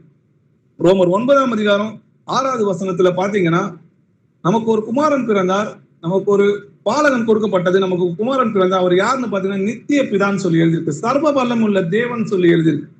அக்காலத்திலே கிறிஸ்துவை சேராதவர்களும் இஸ்ரவேலுடைய காணியாட்சிக்கு புறம்பானவர்களும் வாக்கு தத்தத்தின் உடன்படிக்கைக்கு அந்நியரும் நம்பிக்கையற்றவர்களும் உலகத்தில் தேவனற்றவர்களுமாய் இருந்ததை நினைத்துக் கொள்ளுங்க. முன்னே தூரமாயிருந்த நீங்கள் இப்போது இயேசு கிறிஸ்துக்குள் ரத்தத்தினாலே சமீபமானீங்க. இயேசு கிறிஸ்து ரத்தம் சிந்ததுனாலதான் நமக்கு என்ன பண்ணுச்சு, கிருபாசனையில போறதுக்கு தைரியமோ, அப்பா பிதாவே என்ற கூப்பிடறதுக்கு தைரியம் நமக்கு உண்டாயிடுச்சு. எப்படி எனில் அவரே நம்முடைய சமாதான காரணராகி இருதிருத்தாரையும், யாரு, இஸ்ரவேல் ஜனங்க மட்டும்தான் அவருடைய பிள்ளைகளா இருந்தாங்க. நம்ம அந்நியர் இருந்தோம், சத்துருக்களா இருந்தோம், பாவிகளா இருந்தோம், துன்மார்க்கனா இருந்தோம், விக்கிராராதனை பண்ணி கொண்டிருந்தோம். இன்னைக்கு அப்பா பிதாவேன்னு சொல்ற கூப்பிடுறதுக்கான புத்திர சுகாரம் நமக்கு எதனால உண்டாயிடுச்சுன்னா, அவரே நம்முடைய சமாதான காரணராகி இருதிருத்தாரையும் ஒன்றாக்கி பிரிவினையாக இருந்த நடுச்சுவரை தகர்த்து, அதாவது நியாய பிரமாணத்தை தகர்த்து, சட்ட திட்டங்களாகிய நியாய பிரமாணத்தை தம்முடைய மாம்சத்தினாலே ஒழித்து இருதிருத்தாரையும் நமக்குள்ளே ஒரே புதிது மனிதனாக சிருஷ்டித்து இப்படி சமாதானம் பண்ணி பகையை சிலுவையில் கொன்று அதனாலே இருதிருத்தாரையும் ஒரே சரகரமாக தேவனுக்கு ஒப்பு கொடுத்தார்னு சொல்லி எபேசியர் 2ஆம் அதிகாரம் 12-16 வசனங்கள் அப்படி எழுது. அப்ப அந்த 16வது வசனம் வரைக்கும் நீங்க படிச்சு பார்த்தீங்கன்னா, அவரோட சிலுவையின் மரணத்தினாலதான் நம்ம ஒப்புரவாக்கப்பட்டோம், அவதான் சமாதான காரணம்னு சொல்லி எழுது. அப்ப கர்த்தர் நமக்கு சமாதானத்தை உண்டு பண்ணும்படியாக அவர் ஆக்கினே நம்முடைய பாவங்களை அவருடைய சிலுவையில சுமந்தார்னு சொல்லி எழுது. அதனாலதான் இன்னைக்கு நம்ம எப்படி இருக்கோம், நீங்களோ உங்களை அந்தகாரத்திலிருந்து நம்முடைய ஆச்சரியமான ஒளியிடத்துக்கு வரவழைத்தருடைய புண்ணியங்களை அறிவிக்கும்படி தெரிந்து கொள்ளப்பட்ட சந்ததியாயும் ராஜரீக ஆசாரியமான கூட்டமாயும் பரிசுத்த ஜாதியாயும் அவருக்கு சொந்த ஜனமாவும் எப்படி நம்ம இன்னைக்கு இருக்கிறோம்னா, அது நம்முடைய கர்த்தராகிய இயேசு கிறிஸ்துவோட கிருபையினால உண்டானது. அதனால்தான் முதலாம் உயிர்த்தெழுதலில் பங்குள்ளவன் பாக்கியவான், அவன் பரிசுத்தவானும் இருக்கிறான், அவனுக்கு மேல் 2ஆம் மரணத்துக்கு அதிகாரம் கிடையாது. இவர்கள் தேவனுக்கும் கிறிஸ்துவுக்கும் முன்பாக ஆசாரியனா இருந்து அவரோட கூட 1000 வருஷம் அரசாண்டார்கள்னு சொல்லியிருக்கு. அப்போ நித்திய ஜீவனை நமக்கு கிடைக்கிறதுக்காக தான், நம்ம ராஜாக்களும் ஆசாரியர் நம்ம ஆக்குறதுக்காக தான் தேவன் நமக்காக மனிதனா இறங்கி வந்து மெல்கிசேதேக்கின் முறைமையின்படி. எதுக்கு மெல்கிசேதேக்கின் முறைமையின்படி வரணும்? இஸ்ரவேல் ஜனங்க மட்டும்தான் தேவனுடைய பிள்ளைகளா இருந்தாங்க. அதான் மெல்கிசேதேக்கின் முறைமைனா அவங்க அப்பா யாரு, அவங்க அம்மா யாரு, எந்த மதம், எந்த ஜாதி எதுவுமே கிடையாது. அது இருக்கணும்னு அவசியமும் கிடையாது. அவங்க எப்ப மரிச்சாரு, எப்ப உயிரோடு எழுந்தாரு, எப்ப பிறந்தாருன்றது எதுவுமே கிடையாது. இயேசு கிறிஸ்துவை விசுவாசிக்கிறது முன்னா போதும். இயேசுக்கு மனம், நம்ம ஒவ்வொருவரும் மனம் திரும்பி இயேசு கிறிஸ்து நாமத்தினாலே ஞானஸ்தானம் பெற்று அவருடைய ஒரு விசுவாசிச்சு, என்னுடைய கர்த்தர் உயிரோடு இருக்கிறார், திரும்பி வருவார், அவர் எனக்கு நித்திய ஜீவனை உண்டாக்குவார் சொல்லி விசுவாசத்தோட கர்த்தர் மெல்கிசேதேக்கின் முறைமையின்படி வந்து நமக்கு மீட்பை உண்டாக்குனார்ன்றதை நம்ம புரிஞ்சுக்கணும். மெல்கிசேதேக்கு இயேசு கிறிஸ்து கிடையாது. மெல்கிசேதேக்கின் முறைமையின்படி இயேசு கிறிஸ்துவானவர் கர்த்தர், நம்ம கிறிஸ்துவானவர் கர்த்தர் கிறிஸ்துவாக வந்து நமக்கு மீட்பை உண்டு பண்ணார்ன்றதை நம்ம புரிஞ்சுக்கணும். எல்லா துதியும் கனமும் மகிமையும் நம்முடைய கர்த்தராகிய இயேசு கிறிஸ்து ஒருவருக்கே உண்டாவதாக. ஆமென். அப்பா, உம்மை துதிக்கிறோம், உம்மை போற்றுகிறோம். நீ நல்லவர், வல்லவர், இரக்கமும் நீதியும் கிருபையும் உள்ள தேவனா இருக்கிறீர் கர்த்தாவே. உம்மை துதிக்கிறோம் கர்த்தாவே, உம்மை போற்றுகிறோம் ராஜா. அப்பா, நாங்கள் குப்பையும் தூசும் துரும்பமா இருக்கிறோம் கர்த்தாவே. ஆவிக்குரிய வசனங்களை நீங்கள் மேன்மேலும் எங்களுக்கு சொல்லிக் கொடுக்கிற கிருபைக்காக நன்றி ராஜா. நீங்களே எங்களுக்கு போதகராக இருக்கிறீர் சொன்ன வசனத்தின்படி நாங்கள் கற்றுத் தேறுகிற பிள்ளைகளா இருக்கிறோம் கர்த்தாவே. அப்பா, நாங்கள் அந்நியரும் துன்மார்க்கனும் தேவனை அறியாதவர்களும் விக்கிராராதனை செய்கிறவர்களும் மகா பாவிகளும் தான் இருந்தும் கர்த்தாவே. உம்மை தேடாதவர்களா இருந்தும் கர்த்தாவே. அப்படி இருக்கும்போது நாங்கள் சத்துருக்களா இருக்கும் போதே ஏற்ற நேரத்தில் எங்களுக்காக நீங்கள் ஜீவனை கொடுத்ததுனால உங்களுடைய அன்பு எங்களுக்கு வெளிப்படுத்தினீர் கர்த்தாவே. அப்பா, அந்த அன்புக்கு நாங்கள் பாத்திரவான் கிடையாது ராஜா. உங்களுடைய அன்பின் ஆழம், அகலம், உயரம், நீளம் என்னதென்று நாங்கள் கற்றுக்கொண்டு அதன்படி நடக்கணும் கர்த்தாவே. கர்த்தர் நல்லவர் என்பதை ருசித்தது உண்டானால் சகல புறம் கூறுதலையும் விட்டுவிட்டு சகல துர்குணங்களையும் ஒழித்து விட்டு புதிதாய் பிறந்த குழந்தை போல திருவசனமாகிய ஞானப்பாலின் மேல் வாஞ்சையா இருங்கன்னு சொல்லி எழுதிருக்கு கர்த்தாவே. அப்பா, நாங்க இன்னமும் உடைய வசனத்தில் நாங்க புதுசா என்ன கத்துக்க மாட்டோமா? புதுசா எங்களுக்கு நீங்க சொல்லிக் கொடுக்க மாட்டீங்கன்னா தினந்தேறும் உடைய வசனங்களை தேடுகிற பிள்ளைகளாக எங்களை மாற்றுங்கப்பா. இந்த உலக லௌகிக மயக்கங்கள் மாம்ச சிநேகத்தையும் நாங்கள் விருத்து உம்மை பற்றி கொண்டு உம்மோடு இருக்க எங்கள் இருதயத்தை உம் பக்கமாக சாய்த்து கொள்ளும் கர்த்தாவே. இங்க கூடியிருக்கிற சகோதர சகோதரிகளை கர்த்தராகி இயேசு கிறிஸ்து நாமத்தினால ஆசீர்வதிக்கிறப்பா. இந்த நேரம் கடந்து போய் கூட இன்னும் உங்களுடைய வசனத்தின் மேல் வாஞ்சையாக காத்து கொண்டிருக்கிற இந்த பிள்ளைகளை கர்த்தராகி இயேசு கிறிஸ்து நாமத்தினால ஆசீர்வதிக்கிறப்பா. இன்னும் அநேக உங்களுடைய பிள்ளைகள் வெளியே இருக்கிறாங்கப்பா. அவங்க எல்லாரையும் கூட்டி சேர்த்து நீ யாரை அழைத்தீரோ அவர்களை நீதிமான் ஆக்குங்கப்பா. அப்பா, நீதிமான் ஆக்குனவர் உங்களுடைய பிள்ளைகளாக சேர்த்து கொண்டு உங்களுடைய ராஜ்யத்தை கொண்டு வந்து சேருங்கப்பா. இதோ இன்னொரு விஷயம், இங்க கூடியிருக்கிறவங்க தேர்ந்திருக்கிற உங்களுடைய பிள்ளைகளை கர்த்தராகிய இயேசு கிறிஸ்து நாமத்தில் ஆசீர்வதிக்கிறேன். அவங்க குடும்பத்தை ஆசீர்வதிக்கிறேன். அவங்க ஜெபத்தை கேட்டலும் கர்த்தாவே, அவங்க வேண்டுதலை கேட்டலும் அவர்களுக்கு ஆவிக்குரிய வரங்களை இன்னும் அதிகமா கொடுங்கப்பா. அவங்களுக்கு ஞானத்தை கொடுங்கப்பா, புத்தியை கொடுங்கப்பா. ஆவியின் கனிகள் எங்களை வளரும்படி செய்தாலும் கர்த்தாவே, துதியும் கனமும் மகிமையும் ஒருவருக்கே செலுத்துற ராஜா. இயேசுவின் நாமத்தில் ஜெபிக்கிறோம் எங்கள் ஜீவனுள்ள பிதாவே, ஆமென்.